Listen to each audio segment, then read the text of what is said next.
এবার যদি আমি প্রশ্ন করি, সৎ কাজের আদেশ, আপনি ক্ষমতা না থাকলে সৎ কাজের আদেশ দিতে পারবেন? হাড্ডি ভেঙে ফেলবে আপনার। ঠিক তো কর না আপনারা?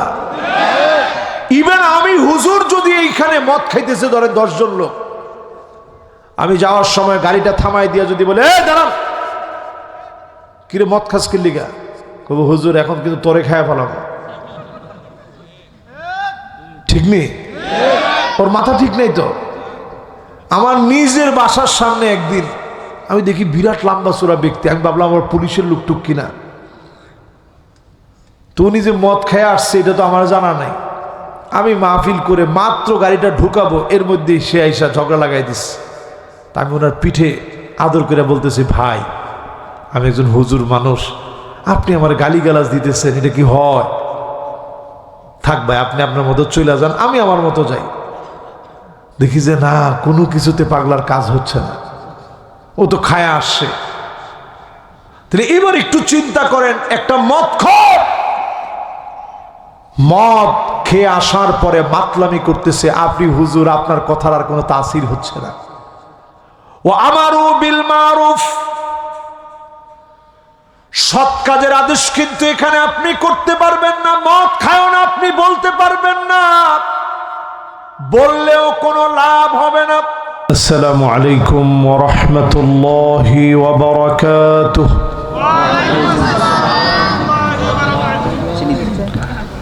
রাজশাহীবাসী শীত কেমন?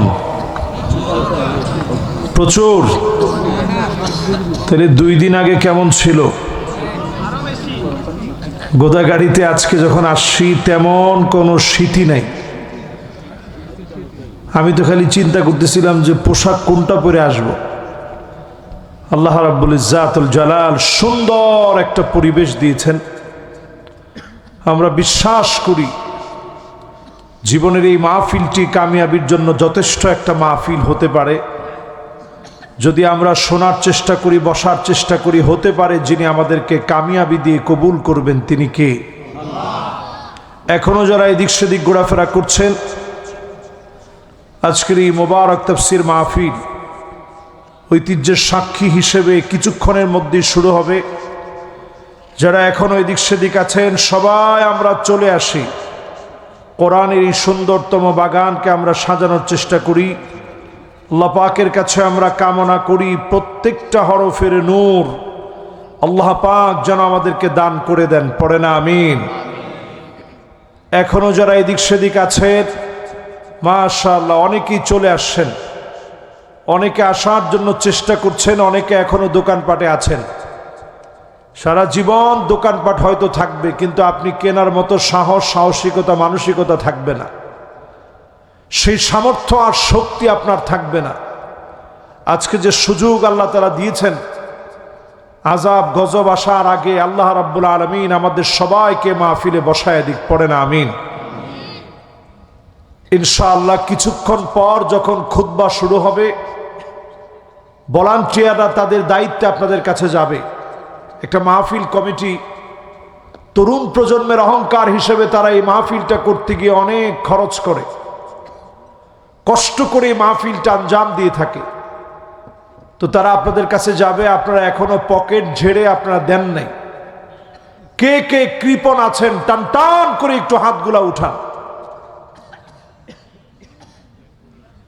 মাশাআল্লাহ, একজন হাত তুলছে, হুজুর আমি সবার চাইতে কৃপণ। যাই বলেন,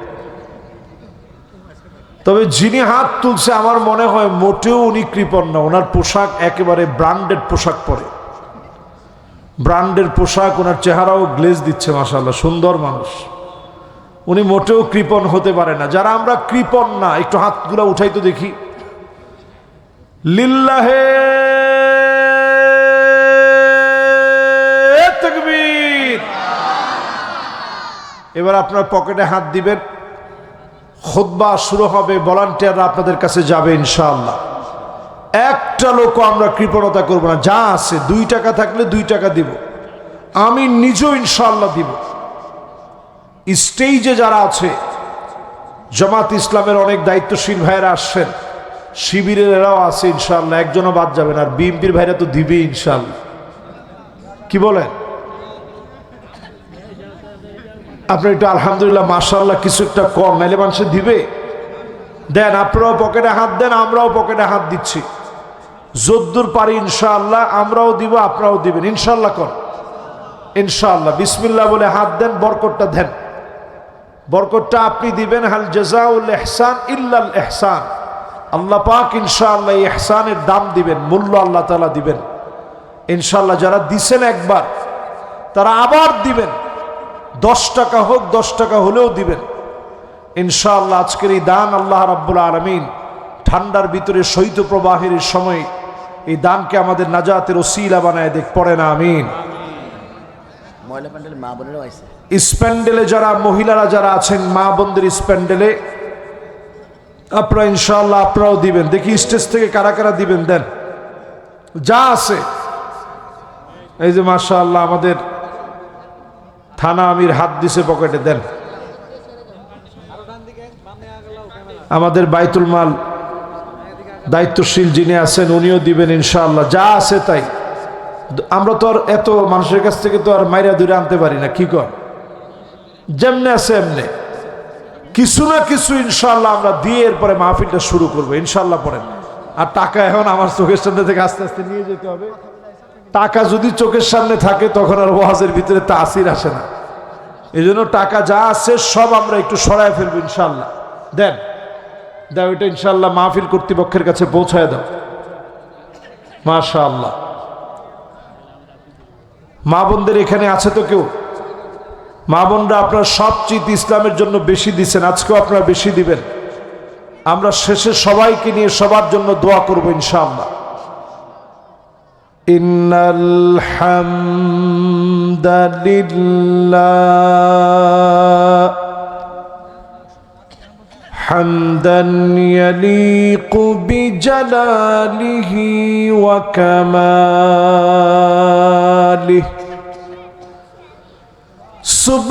সুবহানাহু ওয়া তাআলা লাহুল হামদু ফিল উলা ওয়াল আখিরা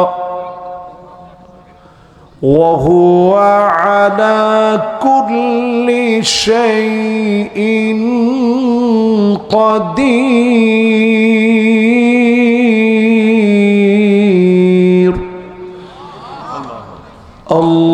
আল্লাহুম্মা ইন্না নুশহিদুকা ওয়া নুশহিদু মালাইকাতাক وحملة عرشك وجميع خلقك أنك أنت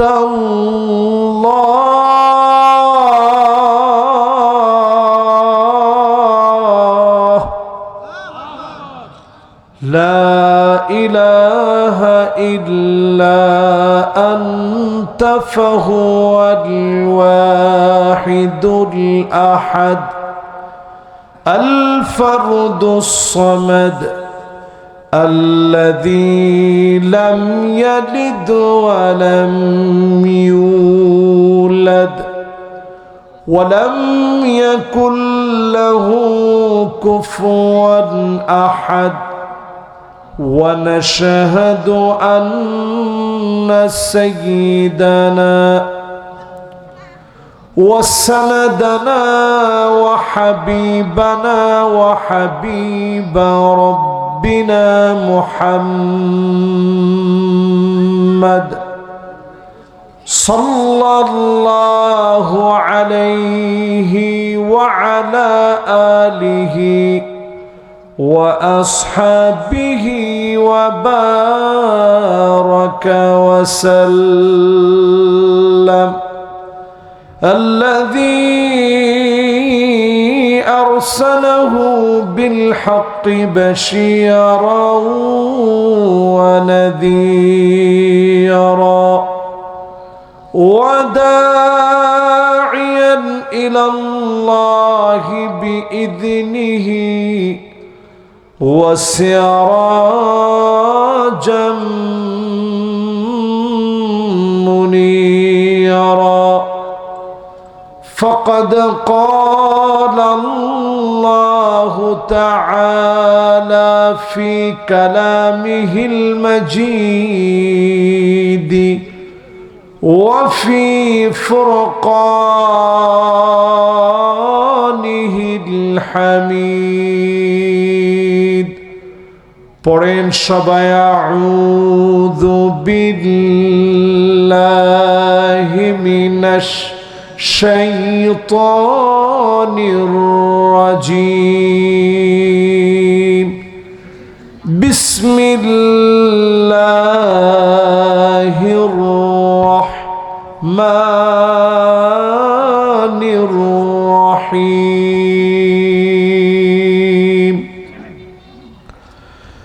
الذين إن مكناهم في الأرض أقاموا الصلاة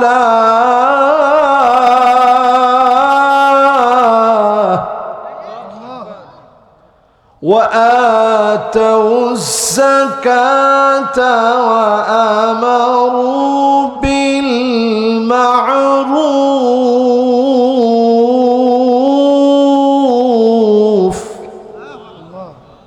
وآمروا بالمعروف ونهوا عن المنكر ولله عاقبة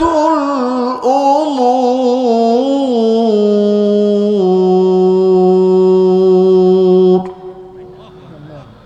صدق الله العظيم وقال تعالى في شان حبيبه مخبرا وآمرا إن الله وملائكته يصلون على النبي يا أيها الذين آمنوا صلوا عليه وسلموا تسليما اللهم صل على محمد وعلى آل محمد كما صليت على إبراهيم وعلى آل إبراهيم إنك حميد مجيد اللهم بارك على محمد وعلى آل محمد كما باركت على إبراهيم وعلى آل إبراهيم إنك حميد مجيد প্রশংসার সবটুকু আল্লাহ রাব্বুল ইজ্জাতুল জালালের আলী শান দরবারে জ্ঞাপন করে 13তম বার্ষিকী তাফসীরুল কোরআন মাহফিল কাদিপুর ঈদগাহ ময়দানের আজকের এই মাহফিল কাদিপুর আলহেরা তাফসীর কমিটির উদ্যোগে আয়োজিত কাকনহাট গোদাগাড়ি রাজশাহীর মোবারক আজকের আয়োজনে সভাপতিত্ব করছেন মাওলানা মোহাম্মদ মনিরুল ইসলাম সাহেব, সিনিয়র মাওলানা জিনা দাখিল মাদ্রাসা আমরা মুহতারামের জন্য দোয়া করছি, আল্লাহ যেন ওনাকে হায়াতে তয়্যিবা দান করেন, আল্লাহ যেন দ্বীনের জন্য কবুল করেন। পড়েন আমিন। এতক্ষণ আপনাদের সামনে কথা বলেছেন অনেকবারের আপনাদের প্রাণপ্রিয় আলোচক, আমার অত্যন্ত স্নেহাস্পদ মহব্বতের ভাই মাওলানা মুহাম্মদ রবিউল ইসলাম খুলনা।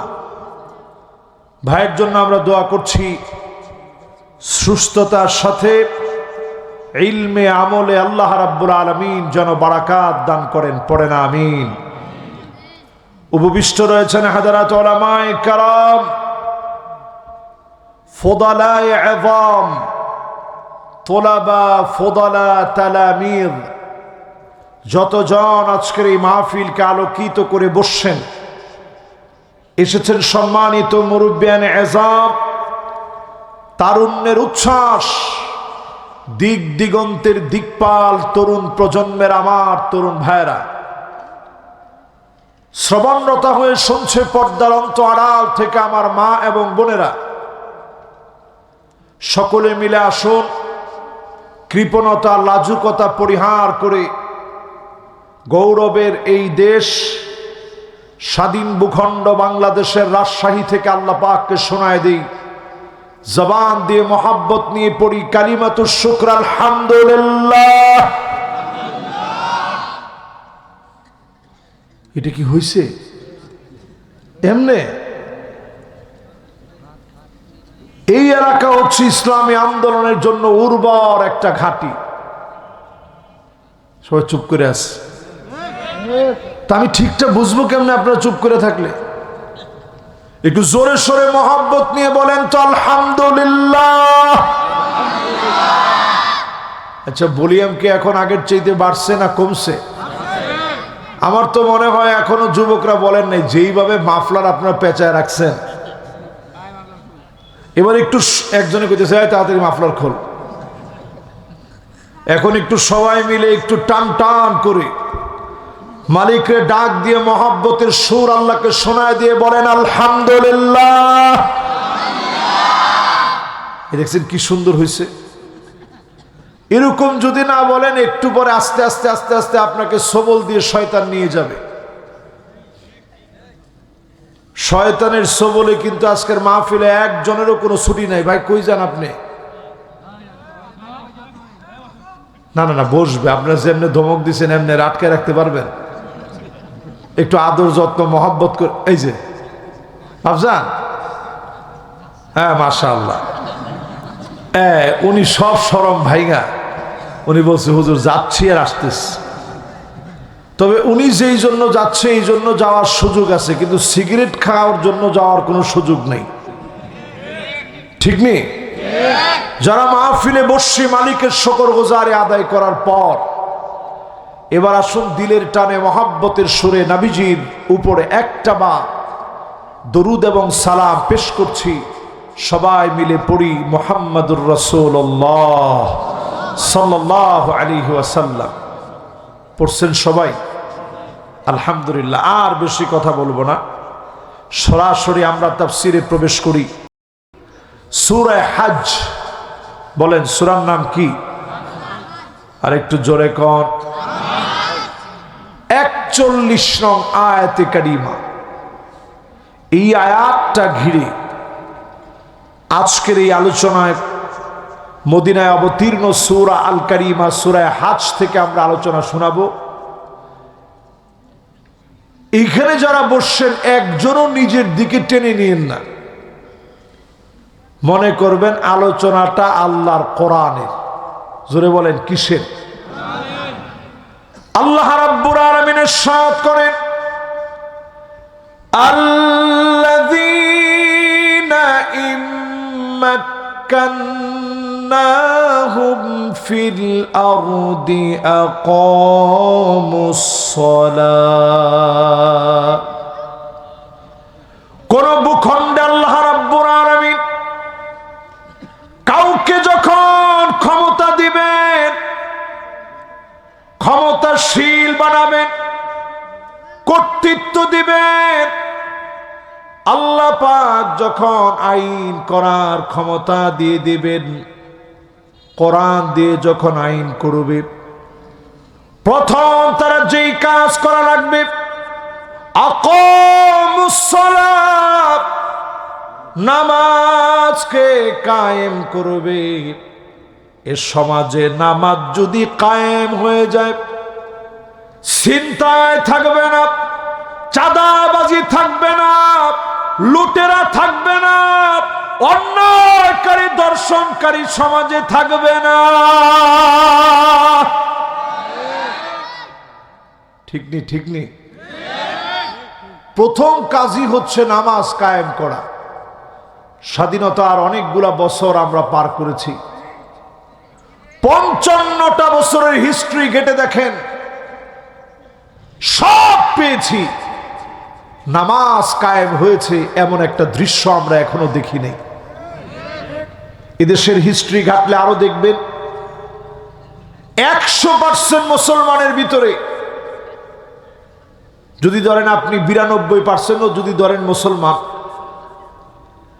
এই 92% মুসলমানের ভিতরে 100 জনরে আপনি দাঁড় করাবেন।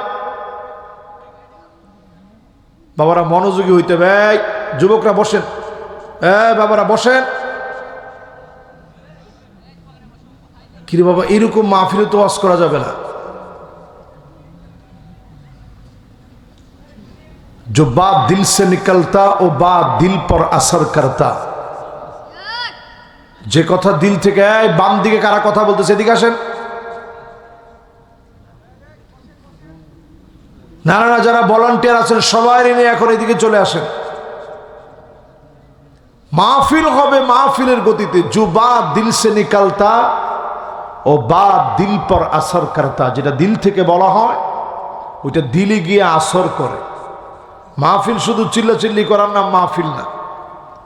কোরআন সামনে নিয়ে কথাগুলো যেন আমাদের হৃদয়ের ভিতরে গেঁথে যায়। আমি এবং আপনি সবাই আল্লাহর কোরআনের ছায়াতলে যেন আসতে পারি, এই জন্য আজকের মাহফিলে আমরা কথাগুলো শুনবো এবং বলবো। রাজি আছেন ইনশাআল্লাহ? আল্লাহ রাব্বুল আলামিন প্রথম কাজ দিলেন, নামাজ কায়েম করা লাগবে। 55টা বছর ধরে আমরা দেখলাম নেতা পেয়েছি অনেকজনকে, নামাজ কায়েম করার জন্য চেষ্টা করেছে, এমন নেতা একেবারে পাই নাই। এজন্য আমার দেশে সব আছে, নামাজির সংখ্যা নাই। 100 জন মুসলমানরা আপনি দাঁড় করায় দেখেন, 80 জন মুসলমান এখনো নামাজ পড়ে না। 1500 বছর আগে নবীজি বলে গেলেন, হাত্তা তুত্তাখাযাল মাসাজিদু তুরুক, মসজিদের সামনে দিয়ে হেঁটে হেঁটে চলে যাবে, নামাজের জন্য যাবে না। বড় আফসোসের বিষয়, আজকে আমরা মসজিদের সামনে দিয়ে হেঁটে চলে যাই, মুসলমানের ছেলে বলে নিজের পরিচয় দেই, নামাজ পড়ি না। ফজর থেকে নিয়ে ফজর, জোহর, আসর, মাগরিব, এশা পর্যন্ত মিলা দেখেন আমরা যারা নামাজ ছেড়ে দিয়েছি, পরিষ্কারভাবে জেনে নেন এই জমিনে দিন কায়েম হয় না শুধুমাত্র আপনার মতো মুসলমানের কারণে। আপনি যদি নামাজি হতেন, নেতা নামাজি বানাতেন, মসজিদের ইমাম নির্বাচনে কতবার আপনি খুঁজে খুঁজে দেখেন, নিজে বুঝেন না, আলেমদেরকে ডেকে আনেন। ইমাম সাহেব যদি নামাজ পড়াতে গিয়ে একবার ভুল করে ফেলে, পিছন থেকে আপনি লোকমা দেন। কি বলেন লোকমায়? মাশাআল্লাহ, এই এলাকার মানুষ আসলে দিন সম্পর্কে জ্ঞান রাখে ভালো। বলতে হবে সুবহানাল্লাহ। জোরে বলেন, কি বলবেন? যদিও বাংলাদেশে আমরা বলি আল্লাহু আকবার, বিষয়টা সঠিক নয়। সঠিক হচ্ছে সুবহানাল্লাহ বলবেন। একবার বলছেন ইমাম সাহেব লোকমা নেন নাই, আবারও ভুল করছেন, লোকমা আবার দিছেন, তৃতীয়বারও লোকমা দিয়েছেন, ইমাম সাহেব লোকমা নেন নাই। এরকম যদি একদিনে 3 বার করে আপনারা নিশ্চয়ই একটা মিটিং বসাবেন। এমন ইমাম আমরা কি রাখবো কিনা? এরকম ভুল যদি একাধিকবার ইমাম করে, মসজিদের ইমামকে আপনারা ইমামতিতে রাখেন না, এটি স্বাভাবিক। রাষ্ট্রের ইমামতি যার হাতে আপনারা দিলেন, সেই লোকটার ভিতরে নামাজ নাই, সেই লোকটার ভিতরে আল্লাহর কোরআন নাই, তিনি আল্লাহর কোরআন পড়তে জানেন না, তিনি নামাজকে কায়েম করতে চায় না, এমন লোকটা সব হতে পারে, 92% মুসলমানের নেতা হতে পারে না। কথা কি আপনাদের সবার বুঝে আসতেছে? এটা আমার বানানো কোনো কথা বললাম, বিষয়টা এমন না। আমাদের লিডার সাইয়্যিদুনা ওমর শহীদ হয়েছেন ফজরের নামাজ পড়তে গিয়ে, নামাজরত অবস্থায়। জোরে কোন আল্লাহু আকবার। আবু লুলু আল মাজুসি, আবার এখান থেকে কথা বলতেছে কে টকটক করে? অন্তত বাম দিকে যারা বসছেন, ডান দিকে যারা বসছেন, আপনারা কথা বললে আমার কনসালটেশন ব্রেক হবে। মেহেরবানি করে কথা বলেন। এই আমি 1.5 ঘন্টার মতো আপনাদেরকে নিয়ে একটু কষ্ট দিব, আপনাদেরকে একটু কষ্ট দিয়ে বিরক্ত করবো আপনাদেরকে। এরপরে বাস আবার কবে দেখা হবে সেটা তো জানি না। এজন্য মেহেরবানি করে আপনারা কেউ কথা বলেন না, কথা বলবেন একটু জোরে সোরে সুবহানাল্লাহ বলবেন। কোথাও যদি আমার ইবাদতগত কোনো ভুল হয় অথবা তথ্যগত বিভ্রাট হয়, নিশ্চিত আপনি ধরায় দিবেন, এতে আমি কোনো রাগ করব না। ও মাইকটা একটু ডিস্টার্ব করতেছে তাই? আচ্ছা থাক, অসুবিধা নেই। মাইকম্যান সেও আমার শ্রোতা। এখন আপনি যদি কোন মাইক এখন ক্লিয়ার করা, এখন মাইক ক্লিয়ার করতে গেলে সময় অনেক লেগে যাবে, মাহফিল তার গন্তব্যে পৌঁছাতে পারবে না। তাহলে আমরা একটু মনোযোগ দিয়ে বলি তো, এই জমিনে যদি আল্লাহ ক্ষমতা দেয়, প্রথম কাজ কি? সবাই বলেন কি কাজ? নামাজ আজকে আমরা কায়েম করতে পারি নাই। লাম নাকু মিনাল মুসাল্লিন। অধিকাংশ লোক জাহান্নামে যখন যাবে, প্রশ্ন করা হবে কেন জাহান্নামে আসলি? উত্তর দিয়ে বলবে লাম নাকু মিনাল মুসাল্লিন। আফসোস আমরা নামাজি ছিলাম না। নামাজি হলে পরে জান্নাতে যাওয়া যায়, নামাজি হলে জান্নাত পাওয়া যায়। নামাজ যদি কায়েম করেন, যিনি ডেকে ডেকে জান্নাতি বানায় দিবেন তিনি কে? দলিল নেন হাদিস থেকে। ঈমান আনার পরে 5 ওয়াক্ত নামাজ যদি ওয়াক্ত মতো সময় মতো সুন্দর করে ওযু বানায় যদি আপনি পড়তে পারেন, হারামাহুল্লাহু আলাইহিন নার, জাহান্নামের আগুন হারাম হয়ে যাবে। ডেকে ডেকে মালিক মাফ করে দিবে। নামাজ কায়েমের কারণে যিনি আপনার জন্য জাহান্নামের আগুন হারাম বানায় দিবেন তিনি কে? নামাজ আমাদের সমাজের ভিতরে কায়েম নাই। বলছিলাম হযরত ওমর রাদিয়াল্লাহু তাআলা আনহুর কথা। ফজরের নামাজের জন্য দাঁড়ালেন। আবু লুলু আল মাজুসি ছুরি দিয়ে পেটের ভিতরে আঘাত করেছে, ভুঁড়ি ছিদ্র হয়ে গেছে। খাবার খাওয়ালে খাবারগুলা বের হয়ে যাচ্ছে। হযরতে ওমর রাদিয়াল্লাহু তাআলা আনহু ওই সময়ে তিনি বললেন, হুযায়ফাতুল ইয়ামান, আসাম্মানি রাসূলুল্লাহ,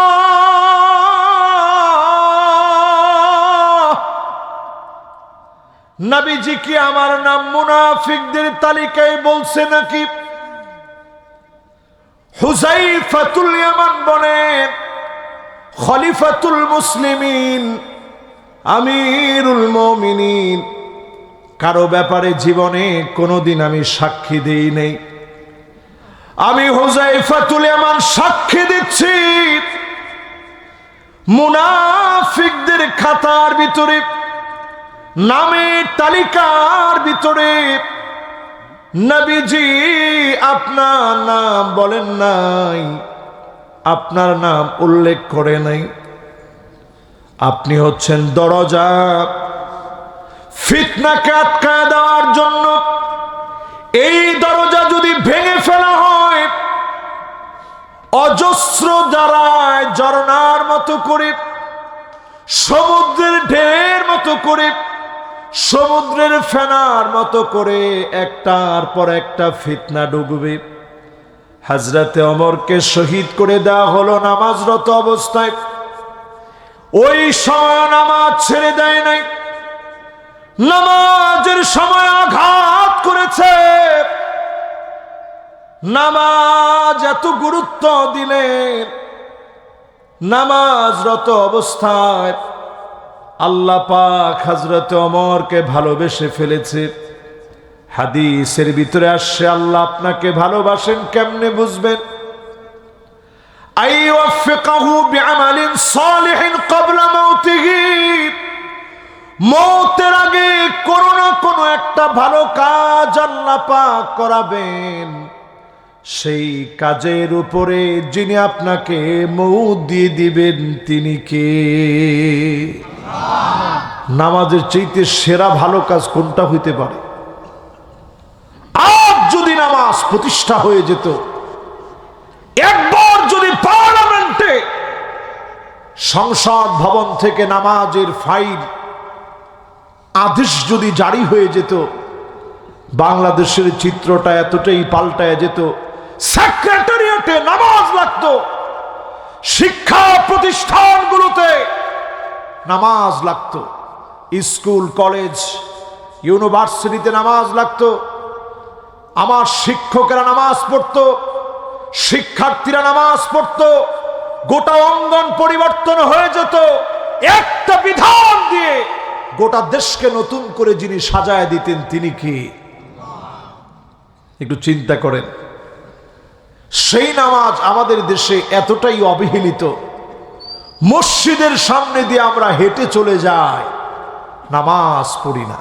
ঠিক নি? সবাই বলেন ঠিক নি? নামাজ পড়ার জন্য আজকে থেকে নিয়ত করেন।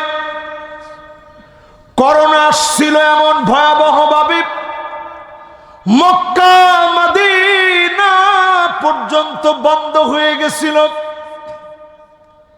তালাবদ্ধ হয়ে গেছে।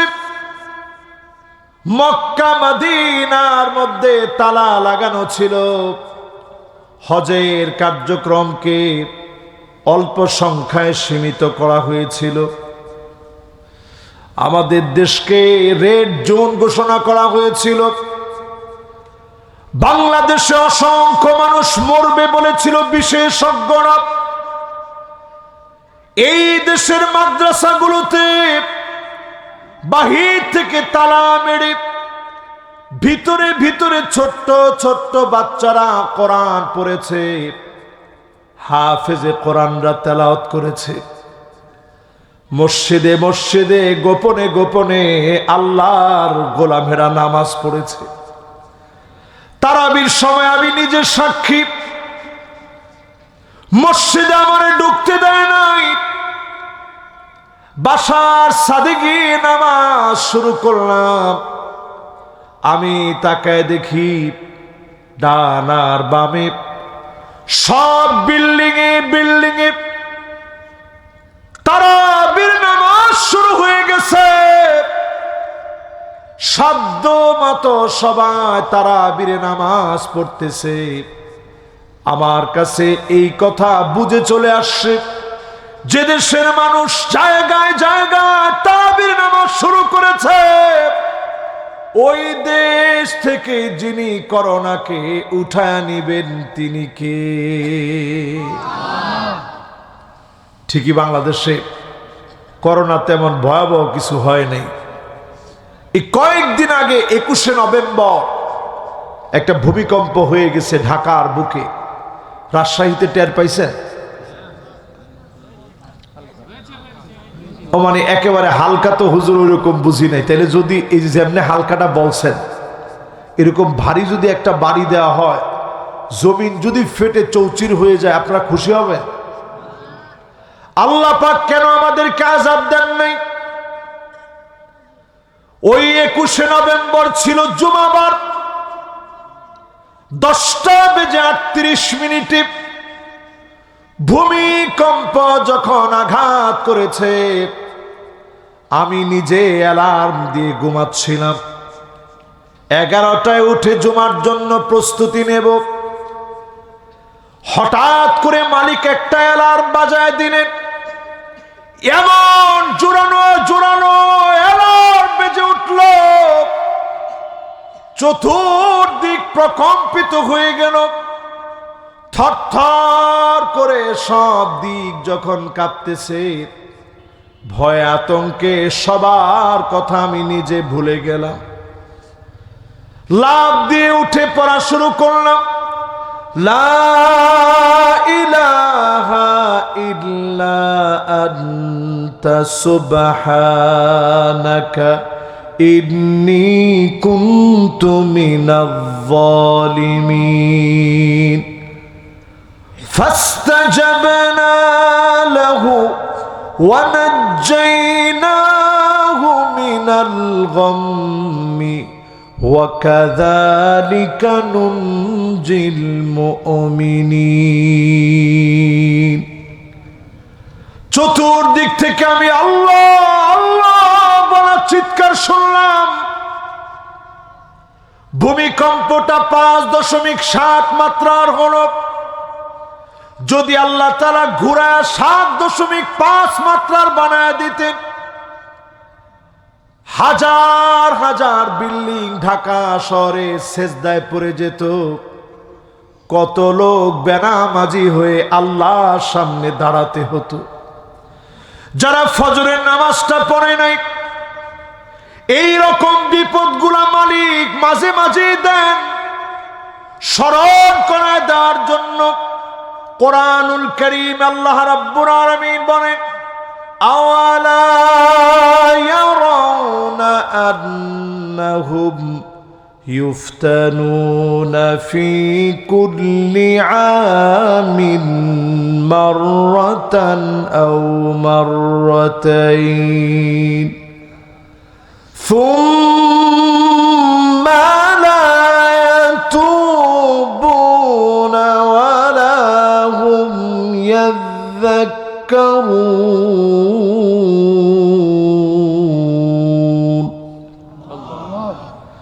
প্রত্যেকটা বছর আল্লাহ রাব্বুল আলামিন একবার অথবা দুইবার আযাব দেন। এই 2026-এ আযাব দিয়ে শুরু হলো। প্রচন্ড রকমের ঠান্ডা হলো। পরিবেশবিদরা, আবহাওয়াবিদরা বলেছে -4 ডিগ্রি সেলসিয়াস তাপমাত্রা হয়ে যাবে। কিন্তু এর ভিতরেই যিনি মায়া করে আবার আমাদের জন্য শীতটা কমায় দিলেন, তিনি কে? আমার সাথে সাথে আপনারা বলেন তো দেখি, আল্লাহ কি চাইলে পারতেন না আপনার গলার ভিতরে একটা শিকল লাগায় দিই, নামাজের সময় হলে টেনে হিচড়ে আল্লাহ মসজিদে নিয়ে যাবে? আল্লাহ পারতেন না? অথবা নামাজের সময় হলেই ফেরেশতাদেরকে আল্লাহ পাঠায় দিতেন, ধর মসজিদে নিয়ে যা। সব ফেরেশতারা আপনাকে টেনে টেনে নিয়ে যেত। ঘাটতারামি করলে কোনো সুযোগ আছে তখন? এখনই বাংলাদেশে যদি আলহামদুলিল্লাহ পার্লামেন্টে কোরআন যায়, যদি আল্লাহর কোরআন দিয়ে নামাজকে কায়েম করার জন্য একটা রোল পাস হয়, একটা আইন হয়, নামাজ পড়া লাগবে, এতটুকু আইন যদি দস্তখত হয়ে যায়, পাশ হয়ে যায়, আপনি নামাজ পড়েন না, তেমন কিছু আপনারে করা লাগবে না। সামান্য আপনারে ধরে নিয়ে জেলখানায় দিয়ে একদিন নামাজ পড়েন না 1 ওয়াক্ত, জরিমানা স্বরূপ আপনাকে যদি 300 ওয়াক্ত নামাজ, 300 রাকাত নামাজ পড়ানো হয়, 300 রাকাত নামাজ পড়ে আপনি যেদিন ফিরে আসবেন, ফজরের সময় আপনারা আর ডাকতে হবে না, অটোমেটিক্যালি আপনি নামাজের জন্য তো জাগবেনই, তাহাজ্জুদ শুদ্ধ আপনি পড়া শুরু করে দিবেন। ঠিক কিনা বলেন? এই জাতিরে যদি সোজা করা লাগে, নামাজ ভিত্তিক সমাজ কায়েম করা লাগবে। নামাজ মানুষকে সিনসিয়ারিটি শেখায়, সময়ানুবর্তিতা শেখায়, নিয়মানুবর্তিতা শেখায়, শ্রদ্ধাবোধ নামাজ বাড়ায় দেয়। নামাজ যখন আপনি পড়বেন, এক কাতারে শামিল হয়ে যাবে, অহংকার গুলো চূর্ণ হয়ে যাবে। এই কথা আপনি মনে করতে পারবেন না সে তো গরিব, আমি তো ধনী, সে তো আমার কাজ করে, আমার কর্মচারী। এক কাতারে দাঁড়ায় নামাজ পড়বেন, নির্দিষ্ট সময়ে পড়া লাগবে, সময় মতো পড়া লাগবে, সুন্দর করে ওযু বানায়া নির্দিষ্ট সময় করে সময় মতো সুন্দর করে ওযু বানায়া যদি নামাজ পড়েন, একদিকে নামাজ পড়বেন, ওয়াসজুদু ওয়াক্তারিব, সেজদা দেওয়া মাত্র যিনি দামি বানায়া দিবেন তিনি কে? রাজশাহীর লোকেরা নামাজটা তেমন বলে না, বলে সলাত। কি বলেন? আর একটু জোরে কর, আরো জোরে কর। এটা সবচেয়ে সুন্দর কোরআন এবং হাদিসের পরিভাষা হচ্ছে সলাত। কি? এই সালাত যদি আপনি কায়েম করা শুরু করেন, আজকে থেকে যদি আপনি প্ল্যান নেন, নিজে নামাজ পড়েন, সালাত পড়েন, অন্যকে সালাতের প্রতি উদ্বুদ্ধ করেন, খানিকটা দাওয়াত যদি আপনি দিতে পারেন, মানিকবারাত কদামাহু ফি সাবিলিল্লাহ হারামাহুল্লাহু আলাইহিন নার, জাহান্নামের আগুন আল্লাহ হারাম বানায় দিবে। যেই পাপ দিন কায়েমের জন্য, জমিনের দিন কায়েমের তরে যেই পায়ের ভিতরে ধুলা বালি লাগবে, সময় দিবেন দিন কায়েমের তরে, দিন বিজয়ের তরে সময় দিলেন। এই সময় যদি আপনি ব্যয় করতে পারেন, সহিহ হাদিস বলছে জাহান্নামের আগুন যিনি হারাম বানায় দিবেন তিনি কে? একটু জোরে বলেন আল্লাহ, আরো জোরে বলেন আল্লাহ। তাহলে এবার আজকে থেকে আমরা কি নিয়ত করতে পারি, নিজে নামাজ পড়বো, অন্যকে নামাজের কথা বলবো? 55 বছরের দিন এখনো কায়েম হয় নাই কেন? এই জন্য কায়েম হয় নাই, আমরা বাংলাদেশে এখনো নামাজের দাওয়াত দিতে পারি নাই। বাংলাদেশের রন্ধ্রে রন্ধ্রে এখনো অসংখ্য মানুষ আছে যারা ঈদের নামাজ ছাড়া অন্য কোনো নামাজ পড়ে না। কিছু নামাজি আছে শবে বরাতে নামাজ পড়ে, কিছু নামাজি আছে শবে বরাতের পাশাপাশি শুধু সপ্তাহে একদিন অন্তত হাজিরা দেয়। এই রকম জুমার নামাজ পড়া ব্যক্তিদের নামাজ আল্লাহর কাছে কবুল হবে না। সাহাবায়ে কেরামের যদি এক ওয়াক্ত নামাজ ছুটে যেত, 1 বছর ধরে কাঁদতেন, আল্লাহ কেমন করে নামাজটা ছুটে গেল, কেমন করে, কেন আমার থেকে নামাজটা ছুটে গেল।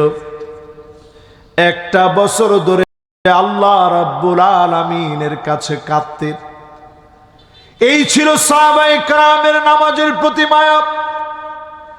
নবীজি নামাজ শুরু হলে এমন ভাবে হেঁটে চলে যেতেন, কাআন্নাহু লা ইয়ারিফুনানা, কেমন যেন আশেপাশের আর কাউকে নবীজি চিনেন না। এমন ভাবে নবীজি নামাজের আজান হলে ছুটে চলে যেতেন। নামাজের আজান হলে নবীজি আর কাউরে চিনতে চান নাই। সেই নামাজ আমরা পড়ি না। নামাজ যদি না পড়েন, কবরে কিন্তু আপনার কোনো ছাড় হবে না। নামাজীদের জন্য কবরটাকে যিনি আলোকিত বানায় দিবেন তিনি কে? এই যে আপনাদের আত্মীয় স্বজন যারা চলে গেছে, সেই আত্মীয় স্বজন, চলে যাওয়া আপনার আত্মীয় স্বজন কবরে যখন ঘুমাইছে, কবরে ঘুমানোর পরই একটু পর হঠাৎ একটা আলো জ্বলে উঠছে। লোকটা তখন জিজ্ঞাসা করছে, কে গো তুমি? কোত্থেকে আসলো আলো? আমি তো সবাই রেখে চলে আসছি, কাউরে তো সাথে আনি নাই। তখন সেই আলো উত্তর দিয়ে বলবে, নূরুন ওয়া বুরহানুন ওয়া নাজাহ।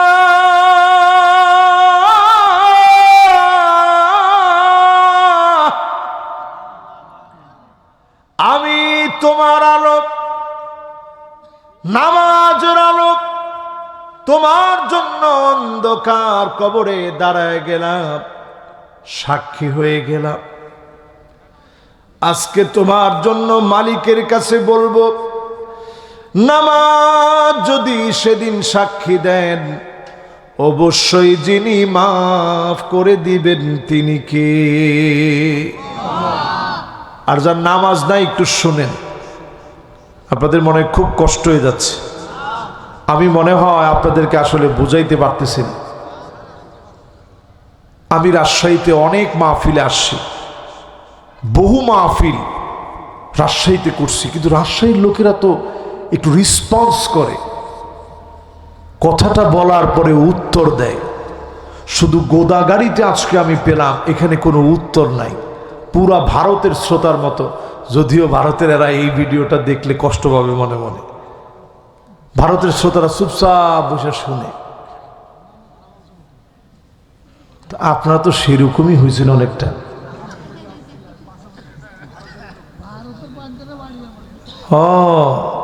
হুজুর আমাদের বাড়িতে একেবারে কাছাকাছি, এই জন্য হুজুর আমরাও চুপচাপ শুনতেছি। আল্লাহ যাতে সাকিনা নাজিল করে। তাহলে একটু জোরে সোরে বলেন তো আল্লাহু আকবার। এটা হচ্ছে হিম্মতওয়ালা মোমেনদের আওয়াজ। যেই মোমেনদের হৃদয় থেকে হিম্মত আস্তে আস্তে মরে গেছে, ওরা কোনো নারায়ে তাকবীর আল্লাহু আকবার স্লোগান জানে না। রাজশাহীর লোকেরা কি জানেন? দেখি একজনের স্লোগান দেন তো দেখি।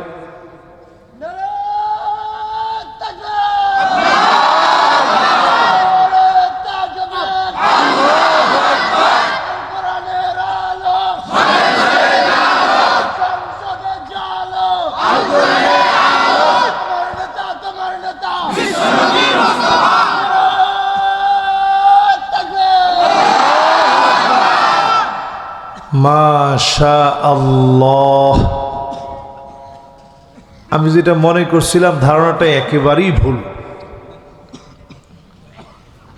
কিন্তু যিনি স্লোগানটা দিয়েছে মাশাআল্লাহ, আমার কাছে মনে হয়েছে জালেমেরা ব্যর্থ হয়েছে, নারে তাকবীর স্লোগান কেড়ে নিতে পারে না। ঠিক নেই? 16টা বছরে অনেক চেষ্টা করছে অনেক কিছু নিয়ে নিতে, টাকা পয়সা মোটামুটি লুটপাট করে নিলেও মাজলুমদের কণ্ঠ থেকে নারে তাকবীরের স্লোগান কেড়ে নিতে পারে নাই। ঠিক না ভাই? তো যেহেতু আমরা এই দেশটা নিয়ে স্বপ্ন দেখি, এবারের যে আওয়াজ চতুর্দিকে উঠেছে, নতুন একটা সূর্যোদয়ের সম্ভাবনা রয়েছে। এই কাঙ্ক্ষিত সম্ভাবনা কোনো কালো মেঘ এসে যেন ঢেকে দিতে না পারে, এজন্য নারে তাকবীর স্লোগানের পাশাপাশি নামাজের সেজদায় পড়ে যান, নামাজি হয়ে যান। এই জমিনকে নামাজিদের জন্য আবাদের ব্যবস্থা যিনি করে দিবেন তিনি কে? ওয়াসজুদু ওয়াক্তারিব, সেজদা দেওয়ার নিকটে চলে আসো। আকরাবু মা ইয়াকুনুল আবদ মির রাব্বিহি ওয়া হুয়া সাজিদুন ফাকফিরুদ দুআ। অধিক পরিমাণে সেজদা দিয়ে দোয়া করেন, মাথা উঠানোর আগে দোয়া কবুল হয়ে যাবে, ভাগ্যটা খুলে যাবে। অন্য কোন জায়গায় মাথা ঠেকায়েন না, কবরের সামনে না, পীরের সামনে না, নেতার সামনে না। এই মাথা মানুষের ঠেকাইতে মনে চায়, এই জন্য আল্লাহ পাক মাথা ঠেকানোর ব্যবস্থা করে দিয়েছে। নত শিরে মাথা ঠেকায় দিবেন, শুধুমাত্র নত জানু হয়ে মালিকের সামনে সেজদা দিবেন। সেজদা দেওয়া মাত্র দামি মালিক বানায় দিবে। সেজদা দেওয়া মাত্র যিনি আপনাকে আদর করে মনের আশা পুরা করবেন তিনি কি? শুধু তাই না রে আমার ভাইরা, সূরা ফাতিহা যখন পড়বেন, নামাজের ভিতরে দাঁড়ায় পড়া মাত্র প্রত্যেকটা আয়াত যখন পড়বেন, একটু একটু থামবেন। ওই সময়ে আমার মালিক তৎক্ষণাৎ উত্তর দিবে। আপনি যখন বলবেন আলহামদুলিল্লাহি রাব্বিল আলামিন, একটু আমার সাথে সাথে আপনারা বলেন তো দেখি, আমি যে আলহামদুলিল্লাহটা বললাম এটা আপনারাও একটু বলেন।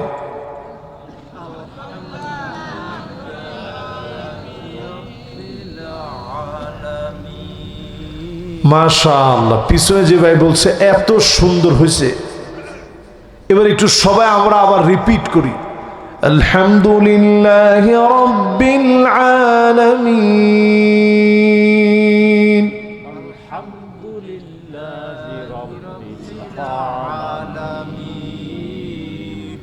মাশাআল্লাহ। এই যে আপনারা এখনো বলতে চাইতেছেন না কেন জানেন? যে হুজুর আমাদের উচ্চারণ ঠিক হয় না।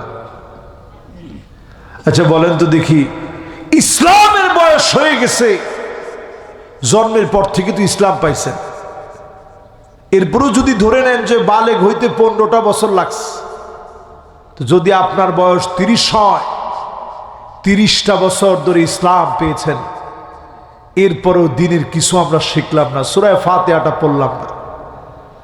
মহব্বত নিয়ে যদি আপনি প্রথম আয়াতটা নামাজের ভিতরে পড়েন, আল্লাহ পাক তৎক্ষণাৎ জবাব দিয়ে বলবে হামিদানি আবিদি,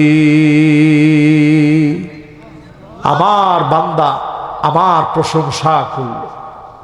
আপনি যখন বলবেন আর রহমানির রহিম,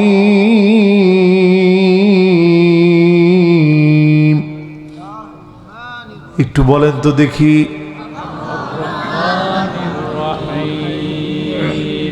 একটু বলে একটু সবর করেন, আল্লাহ আপনার উত্তর দিবে আফনা আলাইয়া আব্দি, আমার বান্দা আমার সানা গাইল। জোরে করে আল্লাহু আকবার। আপনি যখন বললেন মালিক ইয়াউমিদ্দিন,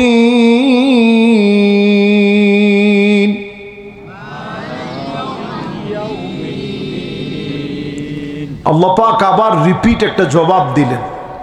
আফনা আলাইয়া আব্দির পরে আল্লাহ পাক বললেন মাজ্জাদানি আব্দি, আমার বান্দা আমি আল্লাহর মর্যাদা বাড়ায় দিল। জোরে কোন আল্লাহু আকবার। আপনি আমি কেমনে মর্যাদা বাড়াবো? 7 আকাশ আর 7 জমিন পুরাটা যদি মালিকের সামনে রাখা হয়, কাখরদালাতিন সাবআ, 7টা সরিষার দানা আপনার আমার হাতের ভিতরে রাখলে যেমন ছোট হয়ে যাবে, নড়াচড়া দিলে সরিষার দানাগুলো গলে সেখান থেকে রস বের হয়ে আসবে, তেল বের হয়ে আসবে, ঠিক নি? 7 আকাশ আর 7 জমিন মালিকের কুদরতি দরবারে এত এত এত ছোট, আল্লাহর সামনে 7টা সরিষার দানা সমান।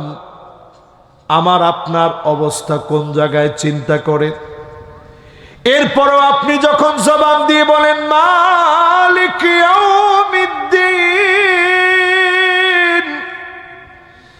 আমার আল্লাহ জবাব দিয়ে বলে মাজ্জাদানি আবদি, আমার বান্দা আমার মর্যাদা বাড়ায় দিল। আপনি যখন বলবেন ইয়্যাকা না'বুদু ওয়া ইয়্যাকা নাস্তাঈন, আল্লাহ পাক আবার জবাব দিবেন,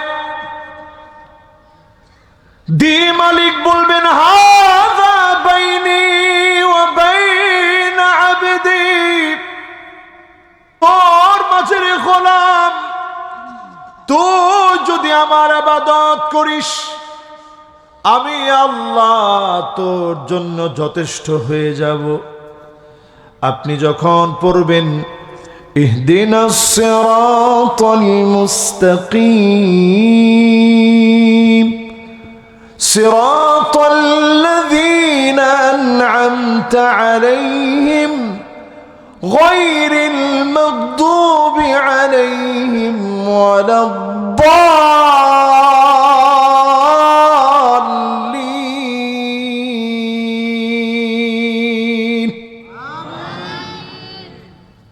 মাশাআল্লাহ, এই তো জোরে সোরে আমিন কইছেন আপনারা। এই যে আপনারা যে জোরে সোরে আমিন বলছেন, এই যে সূরা ফাতিহাটা পুরাটা পড়ছেন, একটু অনুধাবন করেন তো দেখি। শেষের এই তিনটা আয়াত পড়ার পরে আমার মালিক কি বলে জানেন? আল্লাহ বলে হাদা বাইনি ওয়া বাইনা আবদি ওয়া লিআবদি মা সাল, এটা আমার মাঝে আর তোর মাঝে। বান্দারে তুই চাইতে দেরি করবি, আমি আল্লাহ তোরে দিতে দেরি করব না। জোরে কোন আল্লাহু আকবার। এই নামাজের ভিতরে মালিকের সঙ্গে সম্পর্ক হবে, প্রতিনিয়ত সম্পর্ক বিল্ড আপ হবে। আপনি কেঁদে কেঁদে মালিককে বলবেন, মালিক শুনবে। আমার নবী নামাজে তাহাজ্জুদের সময় সেজদায় চলে যেতেন। আম্মা জান আয়েশা বলেন, সারাদিন কষ্ট করা মানুষটা এত পরিমাণ কেন কাঁদতেছে? নবীজির কান্নাগুলো এমন হতো আজিজুন কাজিজিল মিরজান, টকবক করা ফুটন্ত পানি, টকবক করে ফুটলে যেমন করে আওয়াজ হয়, আমার নবীজির ভিতর থেকে এমন টকবক করে আওয়াজ বের হতো। আম্মা জান আয়েশা বলেন, আমার কানটারে নবীজির জবানের সামনে নিয়ে যেতাম। কি মনে করে নবী এত পরিমাণ কান্দে? জবানের সামনে যখন নিতাম আমি শুনতাম অন্য কোনো কিছু বলে নবীজি কান্দে না। নবীজি কান্দে আর বলে আল্লাহুম্মা উম্মতি,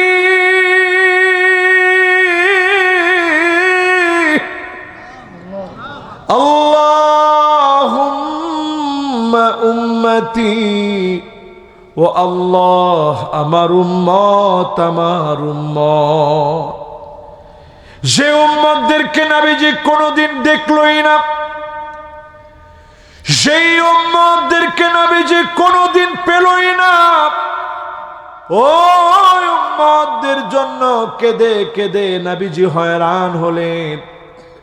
এই উম্মতগুলা যদি শুধু নামাজি হয়ে যায়, গুররান মুআজ্জালিনা মিনাল উযু, ওজোর পানিগুলা ঝকঝক করে উঠবে, চকচক করে উঠবে।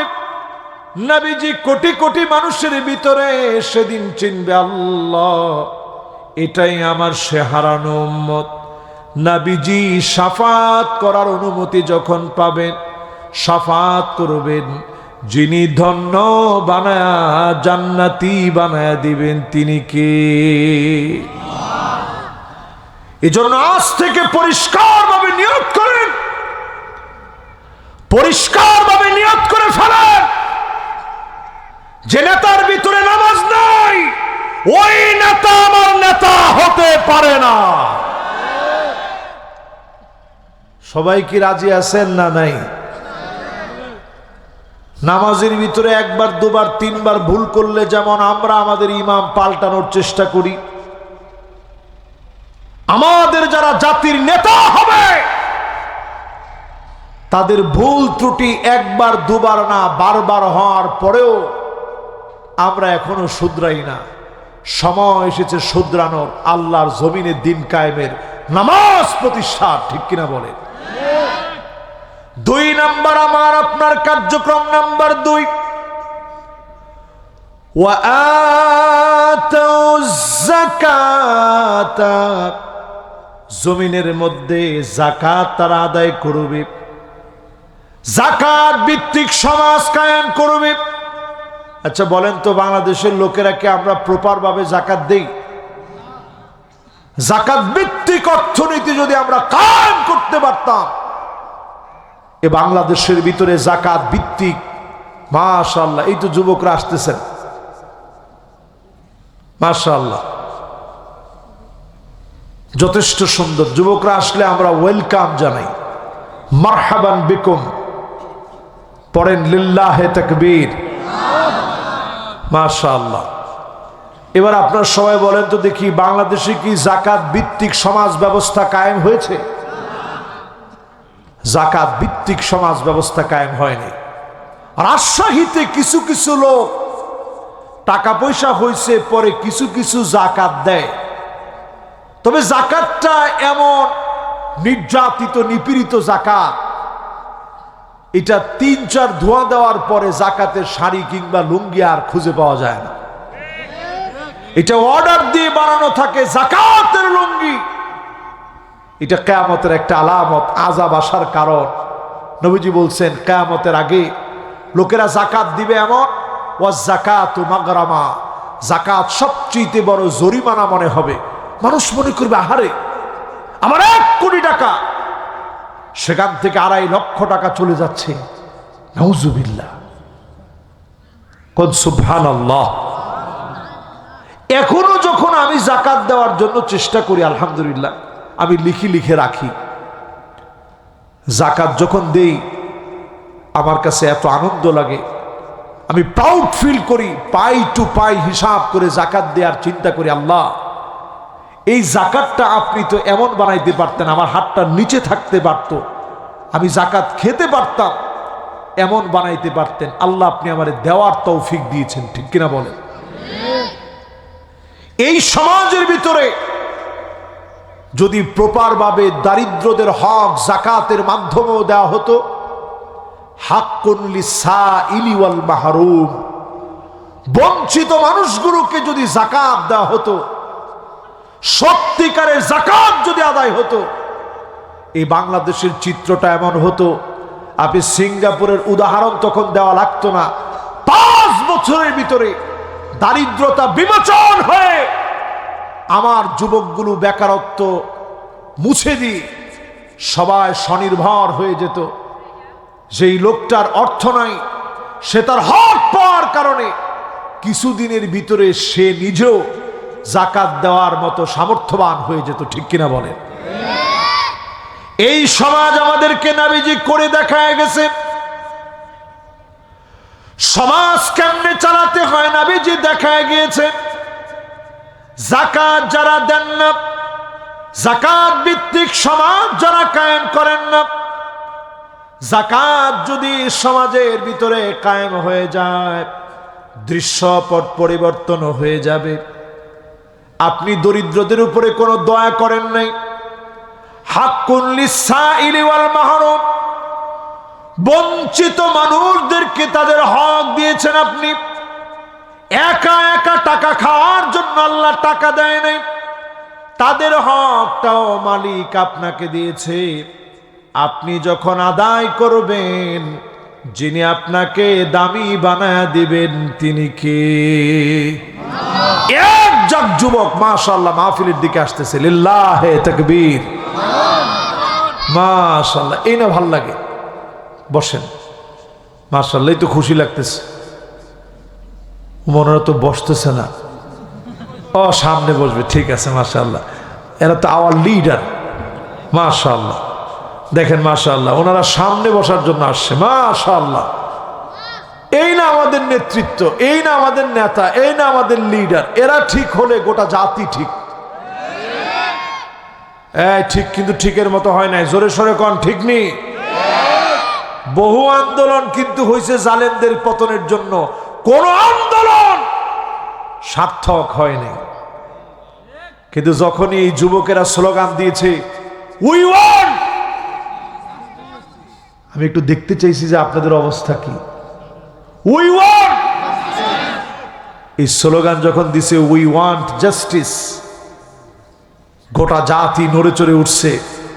ছোট ছোট আবাবিল দিয়ে আব্রাহাকে যেভাবে আল্লাহ ধ্বংস করে দিয়েছে, বাংলাদেশের প্রেক্ষাপটে এই ছোট ছোট তরুণ প্রজন্মের অহংকার জেনজি আবাবিল রূপে এসে 16 বছরের জগদ্দল পাথরের মতো বসে যাওয়া জালেম স্বৈরাচারী আলেমদের উপরে জুলুমকারিনী, দিনের পর দিন নির্যাতনকারিনী, জেল জুলুম নির্যাতন নিপীড়ন করে গোটা জাতিকে যারা মাজলুম বানায় ফেলেছিল, ওই অন্ধকার কারাগার থেকে তরুণরা আবার জাতিকে জাগ্রত করেছে।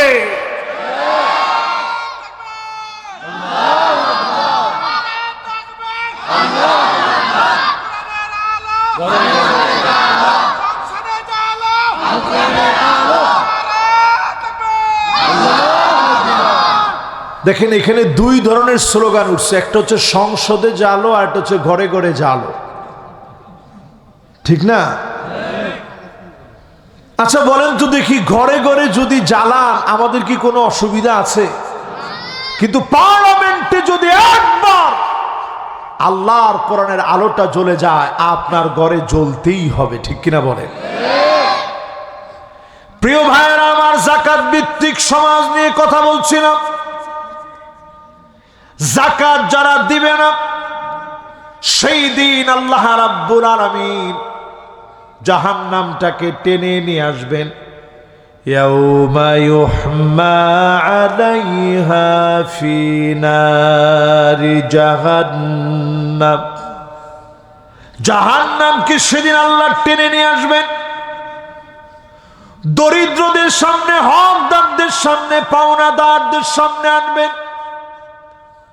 এনে এবার মালিক জাহান্নামে যেই সম্পদ গুলার যাকাত দেন না, সম্পদ গুলাকে গরম বানাবেন, আপনার কপালে, পেটে, পিঠের মধ্যে সেকা দেওয়া হবে। আর বলা হবে হাযা মা কানাসতুম লিআনফুসিকুম, এই সম্পদ তুমি নিজের জন্য রেখে দিয়েছিলাম, সন্তানদের জন্য রেখে দিয়েছিলাম, কোন সম্পদ কোনো কাজে আসবে না। ইয়াউমা লা ইয়ানফাউ মালু ওয়ালা বানুন ইল্লা মান আতাল্লাহা বিকলবিন সালিম।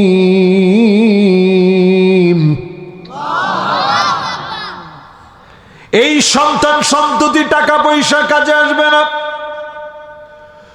সত্যিকারে মানুষের হক যদি বোঝায় দিয়ে থাকেন, আপনি যদি নিরাপদ ঈমান নিয়ে আল্লাহর সামনে দাঁড়াতে পারেন, দয়া করে সেদিন যিনি মাফ করে দিবেন তিনি কে?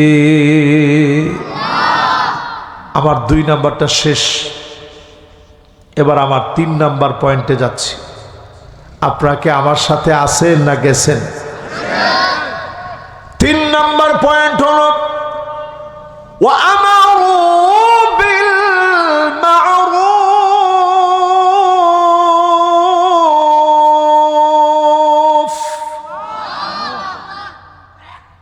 এবার যদি আমি প্রশ্ন করি, সৎ কাজের আদেশ,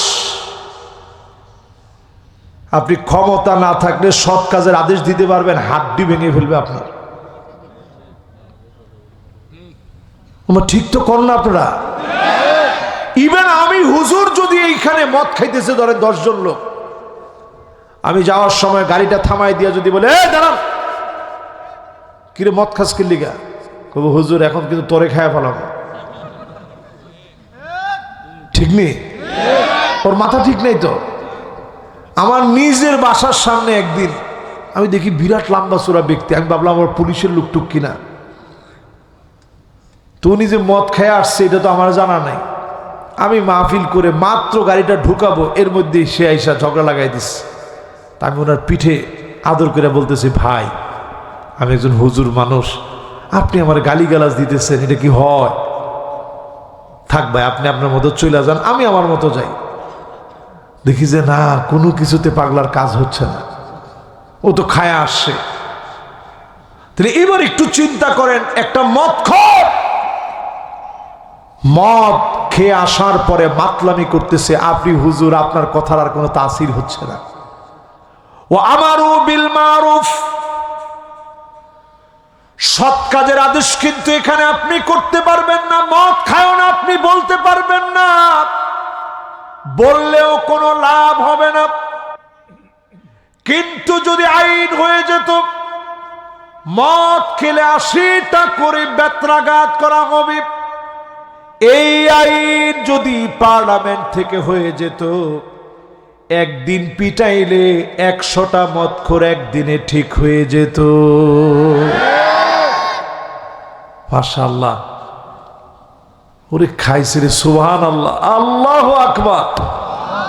উনি আগে দিছে 500, এখনো দিছে 500, উনি লোকই মাশাআল্লাহ।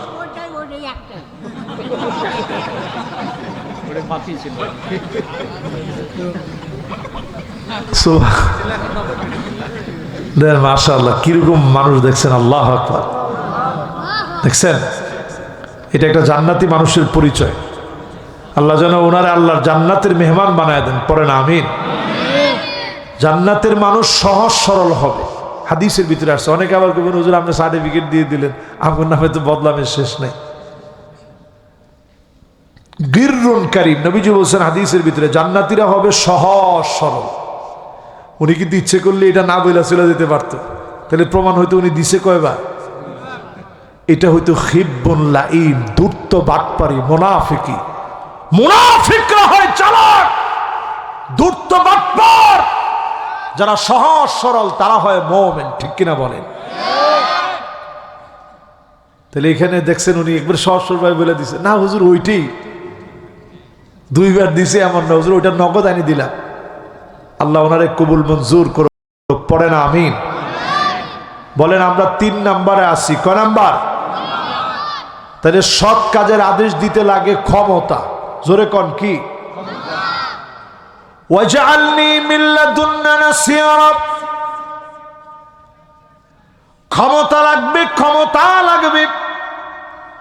আল্লাহ রাব্বুল ইজ্জাতুল জালাল নবী আম্বিয়া আলাইহিমুস সালামদেরকে ক্ষমতা দিয়েছে। এই জমিনের ভিতরে 5টা শাসন আসবে। 1 নম্বর শাসন হবে নবুয়তের শাসন। নবীদেরকে দিয়ে জমিন আল্লাহ শাসন করাবেন। আমার নবী শাসন করে দেখায় দিলেন, যেই শাসনের ভিতরে বনি মাখজুমিয়া গোত্রের একজন নারী চুরি করে ফেলেছে, হাত কাটা লাগবে। নবীজি নিজে হাত কাটবেন, বিচার করবেন। সবাই বলা বলি শুরু করে ফেলেছে, কিছু জরিমানা দিয়ে যদি মাফ করা যেত, কিন্তু নবীজির সামনে এসে কেউ বলতে পারে না। সবাই চিন্তা করলো এক কাজ করি, উসামারে পাঠাই। উসামাকে নবীজির সেই আদরের পালক পুত্র যায়েদ বিন হারেসার সন্তান, যে যায়েদ বিন হারেসা মুতার যুদ্ধের সেনাপতি ছিলেন। মুতার যুদ্ধে নবীজি আরো 2 জন সেনাপতির নাম বলছেন। একজনের নাম আব্দুল্লাহ বিন রাওয়াহা, আরেকজনের নাম জাফর বিন আবি তালেব। কয়জন হইল?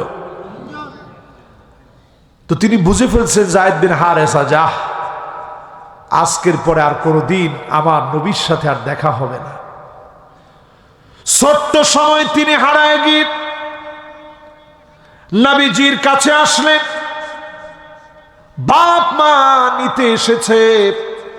যায়েদ বিন হারেসা নবীজির প্রেমে পড়ে গেলেন এত, আরেকটা বারের জন্য মা বাবার কাছে যেতে চায় নাই। নবীজির এত ভালোবেসে ফেলছেন,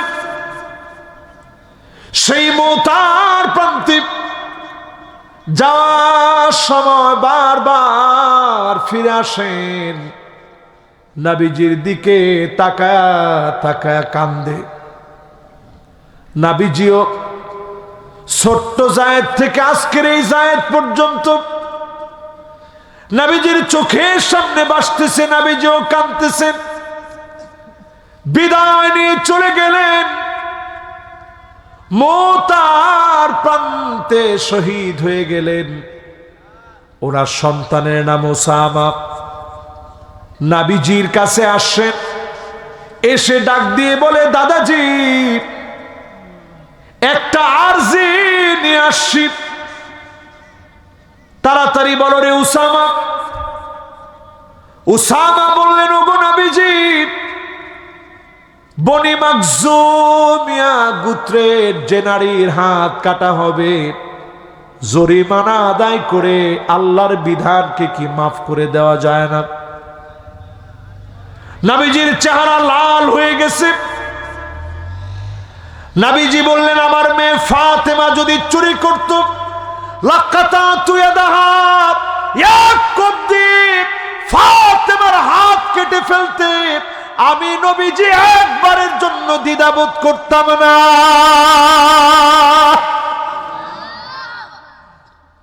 চিন্তা করেন কারে কয় বিচার। এটা হচ্ছে নবুয়তের শাসন। নবীজি বলছেন এরপরে আরো একটি শাসন আসবে, খেলাফতের শাসন, খুলাফায়ে রাশিদিনদের শাসন। 32 বছর 6 মাস ধরে আবু বকর, ওমর, উসমান, আলী রাদিয়াল্লাহু আনহুম ওয়া আরদাহুম ওনারা শাসন করেছে। ওটা খুলাফায়ে রাশিদিনদের শাসন ছিল। এরপরে নবীজি বলে গেলেন আরেকটা শাসন আসবে, সুম্মা তাকুনু মুলকান আদান। ওই শাসনটা হচ্ছে রাজতন্ত্রের শাসন। পৃথিবীতে এখন রাজতন্ত্র বিদায় প্রায়, বিদায়ের দ্বার প্রান্তে আছে। এরপরে নবীজি বললেন আরো একটা শাসন আসবে, সুম্মা তাকুনু মুলকান জাবরিয়া। স্বৈরাচারদের শাসন আসবে, যারা আলেমদেরকে মারবে, কাটবে, আলেমদেরকে জেল জুলুম নির্যাতন করবে, নিরীহ মানুষদেরকে ফাঁসির মঞ্চে নিয়ে যাবে, ওরা হবে স্বৈরাচারী। সুম্মা ইয়ারফাউহাল্লাহ, আল্লাহ তাদেরকে টেনে হিচড়ে উঠায় নিবে, গরম ভাত থেকে যাবে, জালেমেরা খেয়ে যেতে পারবে না। ঠিক নেই? এরপরে নবীজি বলতেছেন শোনো, 5 নম্বরে আরো একটা শাসন আসবে, সুম্মা তাকুনু খিলাফাতান আলা মিনহাজি নবুওয়াতিন। আবার কোরআন সুন্নাহ দিয়ে এই জমিন শাসন হবে। আমার তো মনে হচ্ছে অচিরেই যিনি কোরআন সুন্নাহ দিয়ে বাংলাদেশটাকে শাসন করার সুযোগ করে দিবেন তিনি কে? আপনারা কি আমার সাথে একমত আছেন? তখন আর এরকম পিঠে হাতায় বলতে হবে না ভাই নামাজ পড়েন, বলবে নামাজ পড়। তখন আর এরকম বিচারের মধ্যে গিয়ে বলবে না যে ভাই বোনের টাকা হকটা দিয়ে দেন, জায়গাটা দেন, তখন বলা লাগবে না। তখন বলবে লিযাকারি মিসলু হাযিল উনসাইন। তোমার বোন 2 জন আর তুমি ভাই 1 জন, সমান সমান ভাগ হবে। বাজারের জমিও ও নেবে, ভিটার জমিও ও নেবে। ঠিক কইছি? একজন যে এখনো বিয়ে শাদী করে নাই, ঠিক নেই? এরপরে আল্লাহ রাব্বুল আলামিন বলেন ওয়ানাহাউ আনিল মুনকার, অসৎ কাজ থেকে নিষেধ করা লাগবে। সৎ কাজে আদেশ করতে, অসৎ কাজ থেকে নিষেধ করতে শক্তি লাগে। আল উমারাউ বিলিয়াদ, শাসক গোষ্ঠী হাত দিয়ে অর্ডার করবে। ওয়াল উলামাউ বিল লিসান, নির্ভয় আলেমরা কথা বলবে। এখন আলেমরা কথা বলতে পারে না, জায়গায় জায়গায় আলেমদেরকে বাধা দেওয়া হয়। আরে নামাজের সেজদার ভিতরে একটু দেরি করলেই তো মুরব্বী একজন গিয়ে বলে, হুজুর এদিকে আসেন। জি চাচা, কি হয়েছে? বয়স কত আপনার? এই তো আমার বয়স 30 বছর। এই জন্য বুদ্ধি বিবেক অনেক কম, আমার বয়স কিন্তু 75। বহুত কিছু আমি খাইছি আর দেখছি, আপনার তো বুদ্ধি টুদ্ধি নাই। ইমাম সাহেব কারে কি করেন? আমি নামাজ পড়াইলাম, আপনার ইমাম আমি, আমার বুদ্ধি নাই, বুদ্ধি আছে কার? এই যে সেজদার মধ্যে গেলেন, আমিও কিন্তু পড়ছি সুবহানা রাব্বিয়াল আলা, সুবহানা রাব্বিয়াল আলা, সুবহানা রাব্বিয়াল আলা। 3 বার পরে খালি আপনারটা গুনছি, আপনি কয়বার পড়েন? আমি 3 বার পড়ার পরে দেখছি 1 2 3 4 5 6 7 8 9, 9 পর্যন্ত গণলাম, 10 পর্যন্ত গণলাম, তাও আপনি উঠেন না। করেন কি সেজদার ভিতরে গিয়ে? সময়ের কি কোনো দাম নাই? এই যে কথাটা আপনি কইছেন, আসলে কি আপনার নামাজ হয়েছে? নবীজি বলেন, আমা ইয়াকশাল্লাযী আইয়ারফা রাসাহু ক্বাবলা ইমাম, ইমামের আগে যদি মাথা উঠায় নেন, আইয়ুহাউইলাল্লাহু রাসাহু রাসা হিমার, ইমামের আগে যদি মাথা উঠায় ফেলেন, আপনার চেহারা গাধার মতো হয়ে যেত। শুধুমাত্র নবীর উম্মত হওয়ার খাতিরে আপনারে যিনি গাধা বানায় নাই, তিনি কে? এই গোদাগাড়িতে যদি 2টা লোক বেয়াদবি করার পরে এরকম হইতো, গোটা গোদাগাড়ি ঠিক হয়ে যেত। একটা লোক ইমামের উপরে কথা বলা সাহস করতো না, ঠিক নেই? এর নাম হচ্ছে, মায়ের নাম বাবাজি। কিন্তু আল্লাহ এটা ধরে নাই কেন? নবীজির উম্মত হিসাবে আল্লাহ মাফ করে দিস। এখনো আলেমরা স্বাধীনভাবে কথা বলতে পারে না। মসজিদগুলোর ভিতরে তাকায় দেখবেন, আমি আর সর্বোচ্চ 10টা মিনিট একটু কষ্ট দিব। এই 10টা মিনিট আমরা কেউ নড়াচড়া করবো না। রাজি আছেন না ইনশাআল্লাহ? আমার কর্তৃপক্ষ বলছে, হুজুর 11টার ভিতরে কমপ্লিট করে ফেলবেন সব। 11টা যেহেতু বেজে গেছে, আমরা আর বেশিক্ষণ আপনাদেরকে কষ্ট দেব না। আমরা ইনশাআল্লাহ সময়ের ভিতরে, এই আর 10 বাজান, একজন একটু উঠছেন, এবার একটু বসেন বাজান, শেষ কথায় আস। ওরে আল্লাহ, এলাকার লোক যে উঠে সে উঠে, যে উঠে সে আর বসবার নয়। মাশাআল্লাহ। এবার একটু আল্লাহকে ডাক দিয়া বলেন তো, আল্লাহু আকবার। মাশাআল্লাহ। এবার চলেন আমরা আপনাদের খিদমতে আরজ করতে চাই, ওয়ালিল্লাহি আকিবাতুল উমুর, সব বিষয়গুলা যার হাতে, তিনি কে? ক্ষমতা দেন কে? আবার সিনাও নাম কে? আবার ক্ষমতা দেওয়ার পরে তাকায় থেকে দেখেন, তিলকাল আইয়ামু নুদাবিলুহা বাইনান নাস, কয়দিন আপনি ক্ষমতায় আছেন, কি করতেছেন, সব আল্লাহ দেখেন, সবগুলো আল্লাহ দেখেন। দেখে পাই টু পাই যিনি ধরেন, তিনি কে? প্রিয় ভাইরা আমার, বন্ধুরা আমার, জীবনের সময় ছিল 1 থেকে 10 বছর। জন্ম লাভের পর থেকে নিয়ে 10টা বছর পর্যন্ত কোনো হিসাব নাই। জীবনের আরেকটা সময় চলে আসছে, আরবিতে বলে গোলামুন, 10 থেকে নিয়ে 15 অবধি বালেগ হওয়ার সময়। এখন প্রযুক্তির যে অবস্থা, 10 বছরই পোলাওয়ান বালেগ হয়ে যায়। যার 10 বছর ওই কইতেছে ঠিক, এখন 10 বছরই পোলাওয়ান কি হয়? বালেগ হয়। তো 10 বছর, 11 বছর, 12 বছর, 13 বছর, 15 বছর, এটা বালেগ হওয়ার সময়। এরপরের বয়সটা কি? ও স্বাধীনের পরে, ঠিক আছে। হ্যাঁ, আরে দেখছেন, ওইটা স্বাধীনের পরের সোয়াল এগুলো না। হ্যাঁ ঠিক আছে। এবার আপনি একটু মিলে দেখেন, এরপরের একটা বয়স আসবে 15 থেকে নিয়ে 40 বছর, এটাকে বলে শাবাব, রক্ত গরম হওয়ার বয়স। জোরে করে আল্লাহু আকবার। এই সময়টা দিন বিজয়ের সময়। এই তরুণ যুবকরা মিলে এই জমিনের ভিতরে দিন কায়েমের জন্য যদি স্বপ্ন দেখেন, দিনের জন্য যদি কাজ করেন, জায়গায় জায়গায় ইসলাম মার খেয়ে যাচ্ছে, মুসলমানরা কষ্টের ভিতরে আছে। 2 কোটি মুসলমান পৃথিবীতে মার খাচ্ছে আজকের রাত্রেও। অনেক দেশের নাম আপনি জানেন না, অনেক দেশের নাম জিন্দেগিতে কোনোদিন শুনেন নাই। এমন অনেক দেশ আছে যাদের খবরাখবর আমরা পাই না। গানায় আছে, চাঁদে আছে, সিয়েরা লিওনে আছে, সোমালে আছে, ইথিওপিয়াতে আছে, সুদানে আছে, বুরকিনা ফাসোতে অসংখ্য মুসলমানকে শহীদ করে দেওয়া হয়েছে।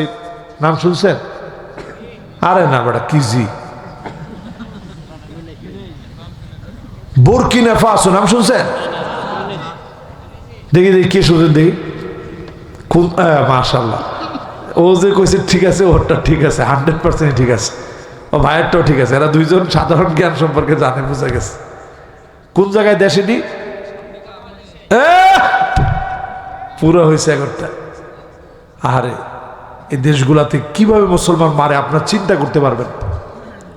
সিসি ফুরকি হাজার হাজার মুসলমান এক রাতে মেরে শেষ করে ফেলছে। সেখানে ইসলাম আছে রসমান, শুধু নামে, কার্যত কোনো ইসলাম নেই।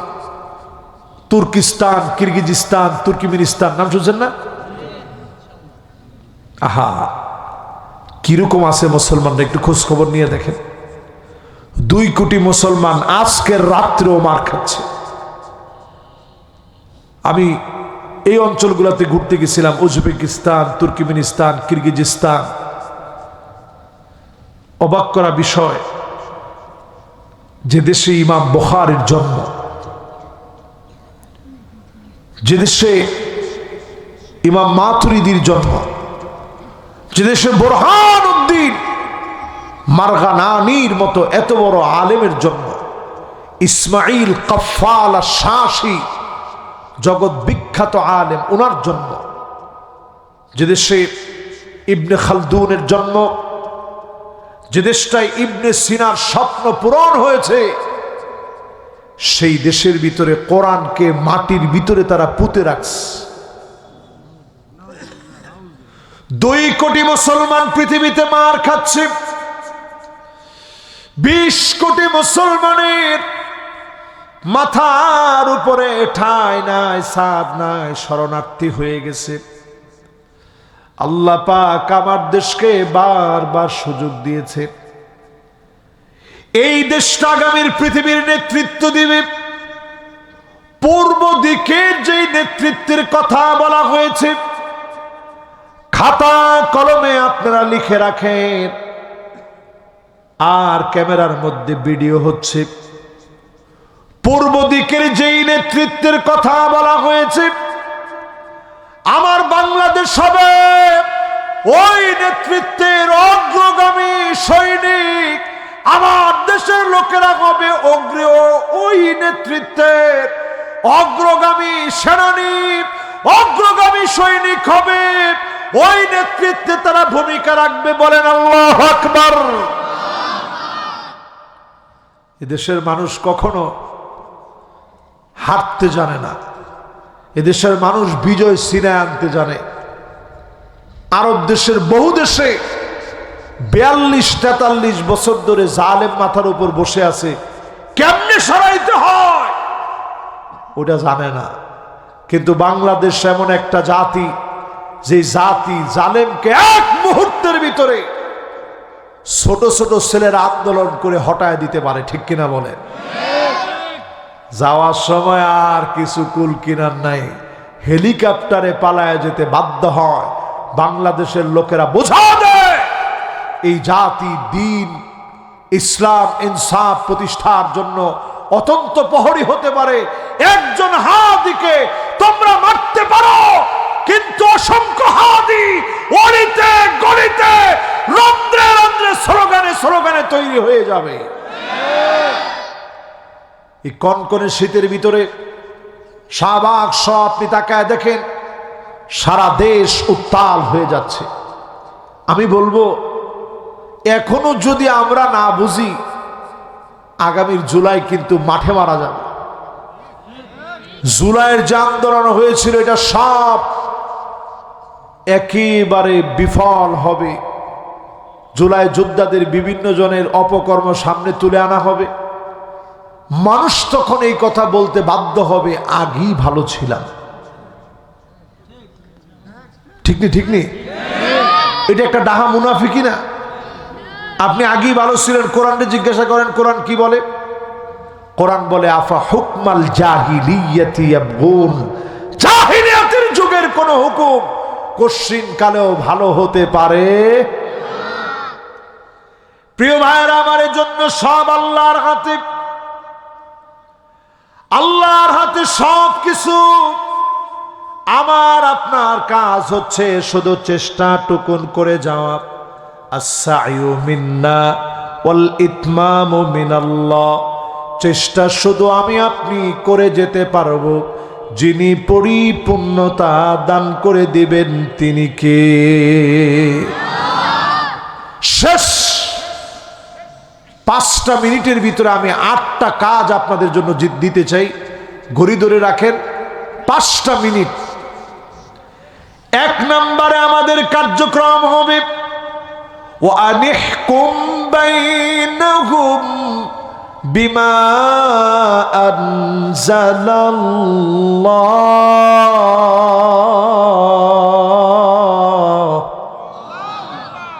নবী বিচার করা লাগবে কোরআন দিয়ে।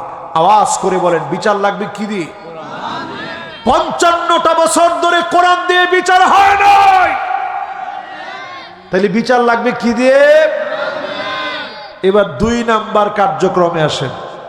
ওয়ালা তাত্তাবি আহওয়াআহুম। মন গড়া কোনো বিচার চলবে না। তাহলে বলেন 1 নাম্বার বিচার লাগবে কোরআন দিয়ে। কি দিয়ে?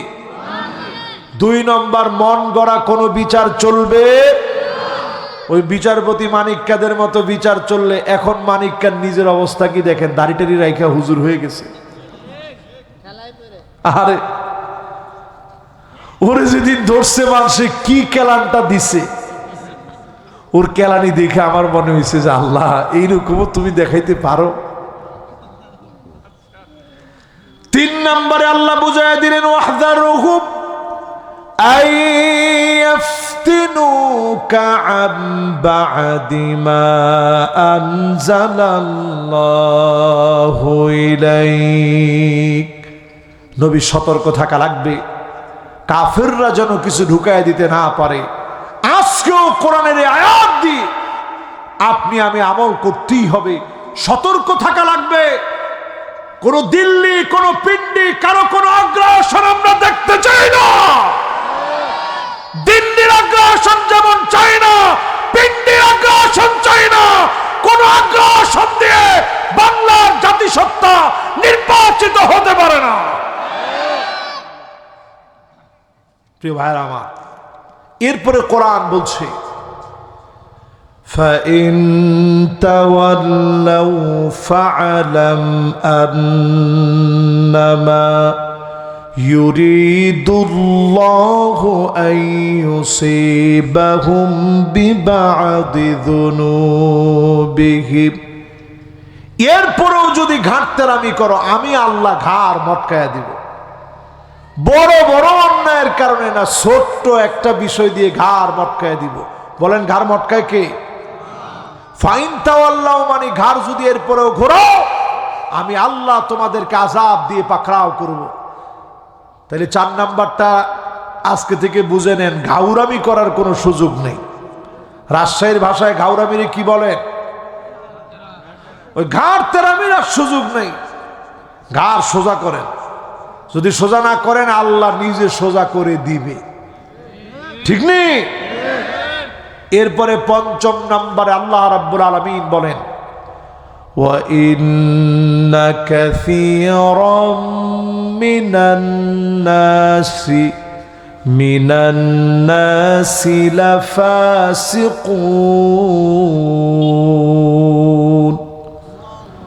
নিশ্চয়ই অধিকাংশ লোকেরা হবে ফাসিক। আল্লাহ বলেন এই বাদুন নাস, নাফারুম মিনান নাস, ফারাদুম মিনান নাস, আল্লাহ বলেন নাই। আল্লাহ পাক বলেছেন ওয়া ইন্না কাসীরাম মিনান নাস, অধিকাংশ লোকেরা হবে ফাসিক, ঠিক নেই? এজন্য অধিকাংশ লোকেরা এখনো দেখবেন কোরআনের বিরুদ্ধাচরণ করে। অধিকাংশ লোকেরা এখনো মনে করে কোরআন দিয়ে রাষ্ট্র চলবে না। ঠিক কইবেন? না না না, কিসের ঠিক? এটা একটা বেঠিক কথা। কোরআন দিয়ে রাষ্ট্র চলছে এবং চলবে, ঠিক কিনা বলেন? এই 5 নম্বরের পরে 5 নম্বর থেকে শিক্ষা কি? অধিকাংশের সাথে দৌড় দেওয়া দরকার নাই। আপনি যদি একলা হন এই জমিনে আল্লাহর দ্বীন প্রতিষ্ঠার কাজে আপনারে নামতে হবে। 6 নম্বরে প্রিয় ভাইরা আমার, আফাহুকমাল জাহিলিয়াতি ইয়াবগুন। নবী হে, এত কিছুর পরও লোকেরা কি জাহিলিয়াতের দিকে চলে যাবে? একটু আগেই কথাটা বলছি, এখনো যারা বলেন আগেই ভালো ছিলাম, ওরা জাহিলিয়াতের দিকে দৌড়াইতেছে। তাইলে আজকে 6 নাম্বার পয়েন্ট, আজকে আমাদের কাজ হচ্ছে জাহিলিয়াতের দিকে দৌড় দেওয়া যাবে না। 7 নাম্বার শিক্ষা আমাদের কোরআনুল কারীম থেকে আল্লাহ তাআলা বলছেন وَمَنْ أَحْسَنُ مِنَ اللَّهِ حُكْمًا, আল্লাহর হুকুমের চাইতে সুন্দরতম আর কোন হুকুম হতে পারে না। সবচাইতে সুন্দর হুকুম যিনি দিয়েছেন তিনি কে? 8 নম্বর আল্লাহ পাক বলেন লিকাউমি ইউকিনুন, একমাত্র বুঝবে তো তারা যারা প্রবল বিশ্বাসী হবে। কিছু কিছু লোক আছে জমিনে যে আল্লাহর দ্বীন কায়েম করা দরকার এটার কিছু মনে করেন না। এই কথাগুলো যে আমি বললাম এটা আব্দুল্লাহ বিন বাজ বলছেন। উজুবু তাহকিমি শারআইল্লাহ, এই জমিনে আল্লাহর দ্বীন কায়েম এটাকে উনি আবশ্যক বলেছেন। তো যে কাজ ফরজ, যে কাজ আবশ্যক, ওই কাজ থেকে মাথা ঘুরায় নিতে পারে একমাত্র বেয়াদবেরা। তা ঠিকটা তো ঠিকের মতো হইল না, শেষে একটা জোরালো ঠিক বলেন তো ঠিক নেই? তো আমরা আর কোরআনের সাথে বেয়াদবি করতে চাই না, ঠিক কিনা বলেন? এ মাহফিলে যারা বসছি আল্লাহ পাক যেন আমাদেরকে দিয়ে নামাজ, যাকাত, সৎ কাজের আদেশ, অসৎ কাজের নিষেধ, এই জমিনে যেন আল্লাহ রাব্বুল আলামিন কোরআন দিয়ে শাসনের মধ্য দিয়ে কায়েম করার তৌফিক দান করেন, পড়েন আমিন। এখনই যদি কর্তৃপক্ষ আমাকে অনুমতি প্রদান করেন আমি মোনাজাতের দিকে যেতে চাই। যতগুলো কথা বললাম নুকসানিয়াত আল্লাহর কাছ থেকে ক্ষমা চেয়ে মোনাজাতের দিকে যেতে চাই। আর শতাব্দীর শ্রেষ্ঠ রাহবার আল্লামা দেলোয়ার হোসেন সাইদি রহমতুল্লাহ আলাইহির উপরে তাহজিব সেন্টারের একটা চমৎকার পুস্তিকা রয়েছে, বই রয়েছে ওনার জীবনী, ওনার কর্ম সম্পর্কে। তাহজিব সেন্টারের এই বইটা ইনশাল্লাহ আপনারা পেয়ে যাবেন। এখানে ওনাদের ক্যামেরাম্যান আছেন, আমাকে একটা বই হাদিয়া দিয়েছে, আপনারা ইনশাআল্লাহ এই বইটা নিয়ে যাবেন। খুব বেশি মূল্য না। কত করে এটা? 100 টাকা করে আপনারা নিয়ে যাবেন। আল্লামা সাঈদীর জীবন কর্মগুলো যেন আমাদের ঘরে থাকে, অন্তত আমরাও যেন মানুষের মতো মানুষ হতে পারি, ওনার জীবন থেকে যেন কিছু নিতে পারি। হাদিসের ভিতরে আসছে কিছু কিছু মানুষ হবে বুনিয়ান, এক একটা প্রতিষ্ঠানের মতো। আল্লাহ যেন আমাদেরকেও অন্তত ছোটখাটো হলো একটা প্রতিষ্ঠানের মতো বড় বানায় দেন। পড়ে না আমিন। এখন আর সুযোগ নাই। আউযু বিল্লাহি মিনাশ শাইতানির রাজীম।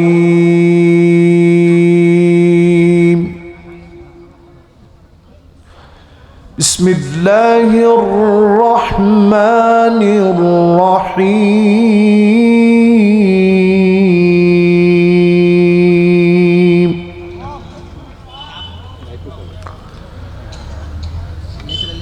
وسيق الذين اتقوا ربهم إلى الجنة زمرا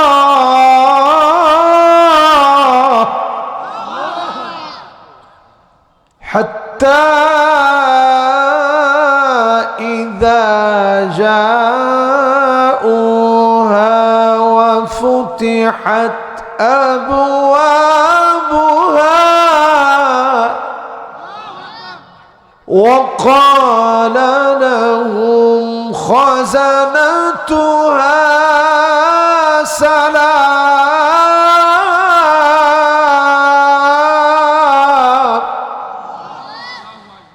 سلام عليكم طبتم فادخلوها خالدين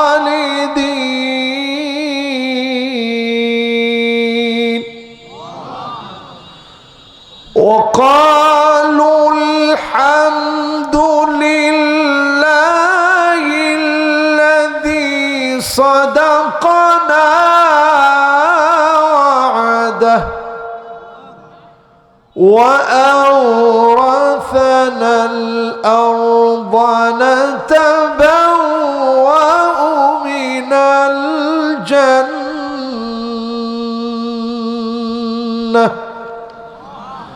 نتبوأ من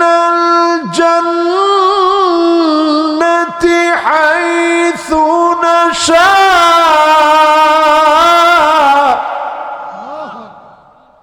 فنعم أجر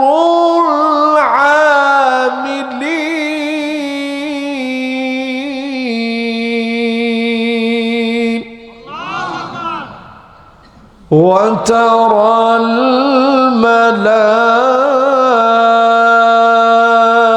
الملائكة حافين من حول العرش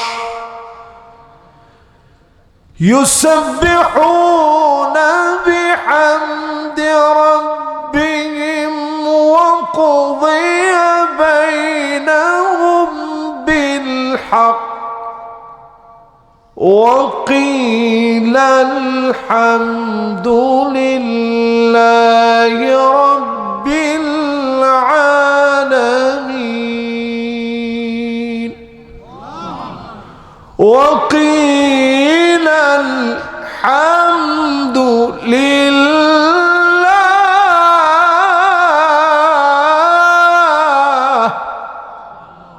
وقيل الحمد لله رب العالمين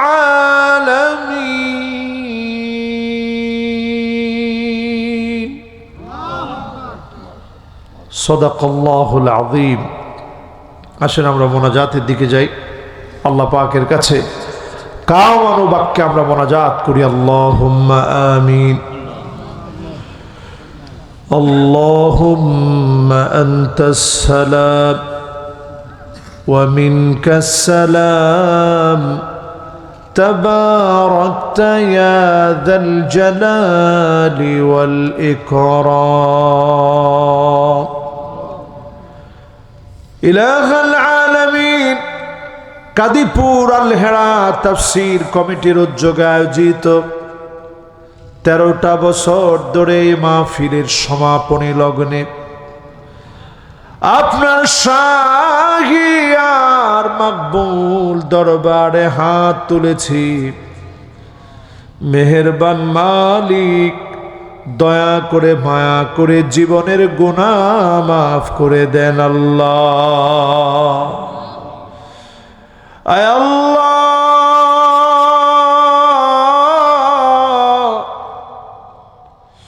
যতজন হাত উঠিয়েছি আমাদের আত্মীয় স্বজন পাশের কবরস্থানে ঘুমায়,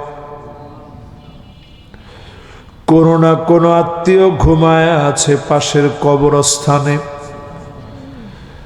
মাটির উপরের অংশ আমরা দেখি, নিচের অংশ দেখি না। আয় আল্লাহ, ঠান্ডার ভিতরে কার কার না জানি মানায় অন্ধকার কবরে ঘুমায় আছে। ঠান্ডার ভিতরে অন্ধকার কবরে মা ঘুমায় আছে। সন্তানের মাঝে মাঝে মায়ের কথা মনে পড়ে যায়, ঘুম থেকে লাফায়া উঠে মায়ের শাড়ি কাপড় চোপড় দেখলে মা মা বলে চিৎকার করে। মা হারা যারা আছে, মেহেরবানি করে মায়ের জীবনের গুনাহ মাফ করে দেন আল্লাহ। আয় আল্লাহ তাআলা, জানি না গো মালিক কার কার না জানি আব্বা না। বাবা বাবা বলে সকল দিকে খুঁজে ফিরে বাপের মতো আপন পায় না। আয় আল্লাহ, মেহেরবানি করে বাপ যার নাই বাবার জীবনের গুনাহ মাফ করে দেন আল্লাহ। রব্বিরহামহুমা কামা রব্বায়ানি সগীরা। রব্বিরহামহুমা কামা রব্বায়ানি সগীরা। ও মালিক, আপনি আমাদেরকে ছেলে দিয়েছেন, মেয়ে দিয়েছেন, আমাদেরকে আদর করে আপনি মেয়ে দিয়েছেন, ছেলে দেন নাই। ছেলে দিয়েছেন, মেয়ে দেন নাই। আল্লাহ, অনেককে আপনি ছেলে মেয়ে কোনোটাই দেন না। রব্বুল আলামিন, আমাদের এই ছেলে মেয়েদেরকে মানুষের মতো মানুষ বানা। কুররাতা আ'য়ুনি ওয়াজআলনা লিল মুত্তাকিনা ইমামা। চক্ষু শীতলকারী বানায়া মুত্তাকিদের নেতা বানা।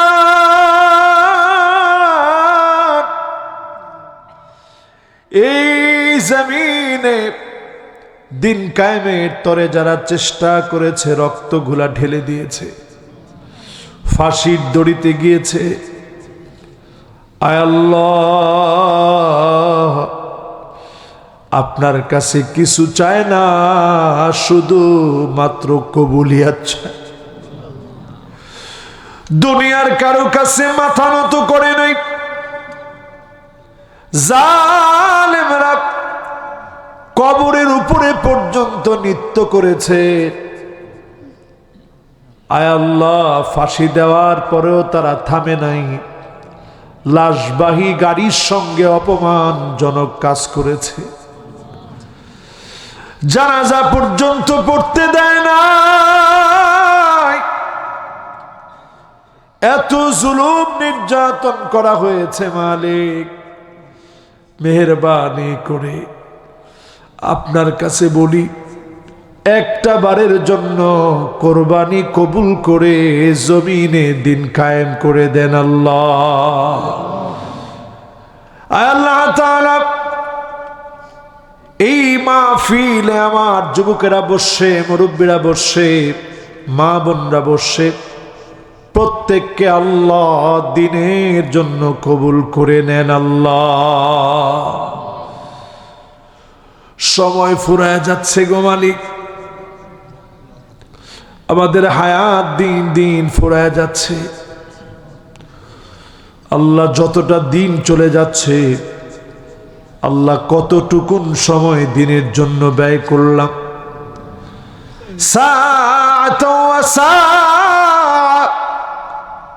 দুনিয়ার জন্য খানিকটা ব্যয় করলে আখিরাতের জন্য খানিকটা ব্যয় করতে পারি নাই।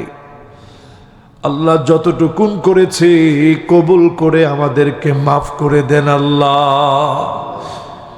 বেনামাজিকে নামাজি বানান, বেপরদাকে পর্দানিশীন বানান, মা বোনদেরকে নামাজি, রোজাদার, স্বামীর আনুগত্যশীলা, লজ্জাস্থানের হেফাজতকারিনী বানায়া জান্নাতের ৮ দরজা খুলে দিন আল্লাহ। ইলাহুল আলামিন, ফিলিস্তিনে এত পরিমাণ ঠান্ডা পড়েছে, প্রচন্ড বাতাস আর বৃষ্টি বইছে, তাঁবুগুলা লন্ডভন্ড হয়ে গেছে। ও মালিক রে, ছোট ছোট বাচ্চারা পানির মধ্যে দৌড়াদৌড়ি করে কাঁদতেছে। সামান্য গরম পানি দিয়ে গোসল করলেও ঠান্ডার ভিতরে ভিজা লুঙ্গির কারণে শরীরটা কাঁপতে থাকে। প্রচন্ড ঠান্ডার ভিতরে হাউ মাউ করে মুসলমান কাঁদে। ফুটন্ত গোলাপের মতো ছোট ছোট বাচ্চাগুলার পেট গুলা পিঠের সঙ্গে লেগে গেছে। খাবার নাই, পানি নাই, থাকার মতো জায়গাটাও নাই। কম্বলটা ভিজে গেছে, বালিশটা পর্যন্ত ভিজে গেছে। মেহেরবানি করে এই মাজলুম মুসলমানদের জন্য আপনি যথেষ্ট হয়ে যান আল্লাহ। ডাক চলে আসবে, এজন্য আমি দেখেছি আজকে যারা প্রস্তুতি নিতে চেয়েছে অনেকে দান করেছে, মাহফিলে এসছে, মাহফিলে বসছে, কথাগুলা মনোযোগ সহকারে শুনেছে। আয় আল্লাহ, যেহেতু দুনিয়া ছেড়ে চলে যাওয়া লাগবে, ঈমানের হালতে শাহাদাতের মওত আমাদেরকে দিয়ে দেন আল্লাহ। বিছানায় শুয়েও যদি মারা যায়, বাল্লাগাহুল্লাহু মানাজিলাশ শুহাদা, শহীদি মরণ আমাদেরকে দান করে দেন আল্লাহ। জবানে জারি করে দেন মধুরতম কালেমা লা ইলাহা ইল্লাল্লাহু মুহাম্মাদুর রাসূলুল্লাহ। সুবহানাকাল্লাহুম্মা বিহামদিক, আশহাদু আল্লা ইলাহা ইল্লা আনতা, আস্তাগফিরুকা ওয়া আতুবু ইলাইক। আসসালামু আলাইকুম ওয়া রাহমাতুল্লাহি ওয়া বারাকাতুহু।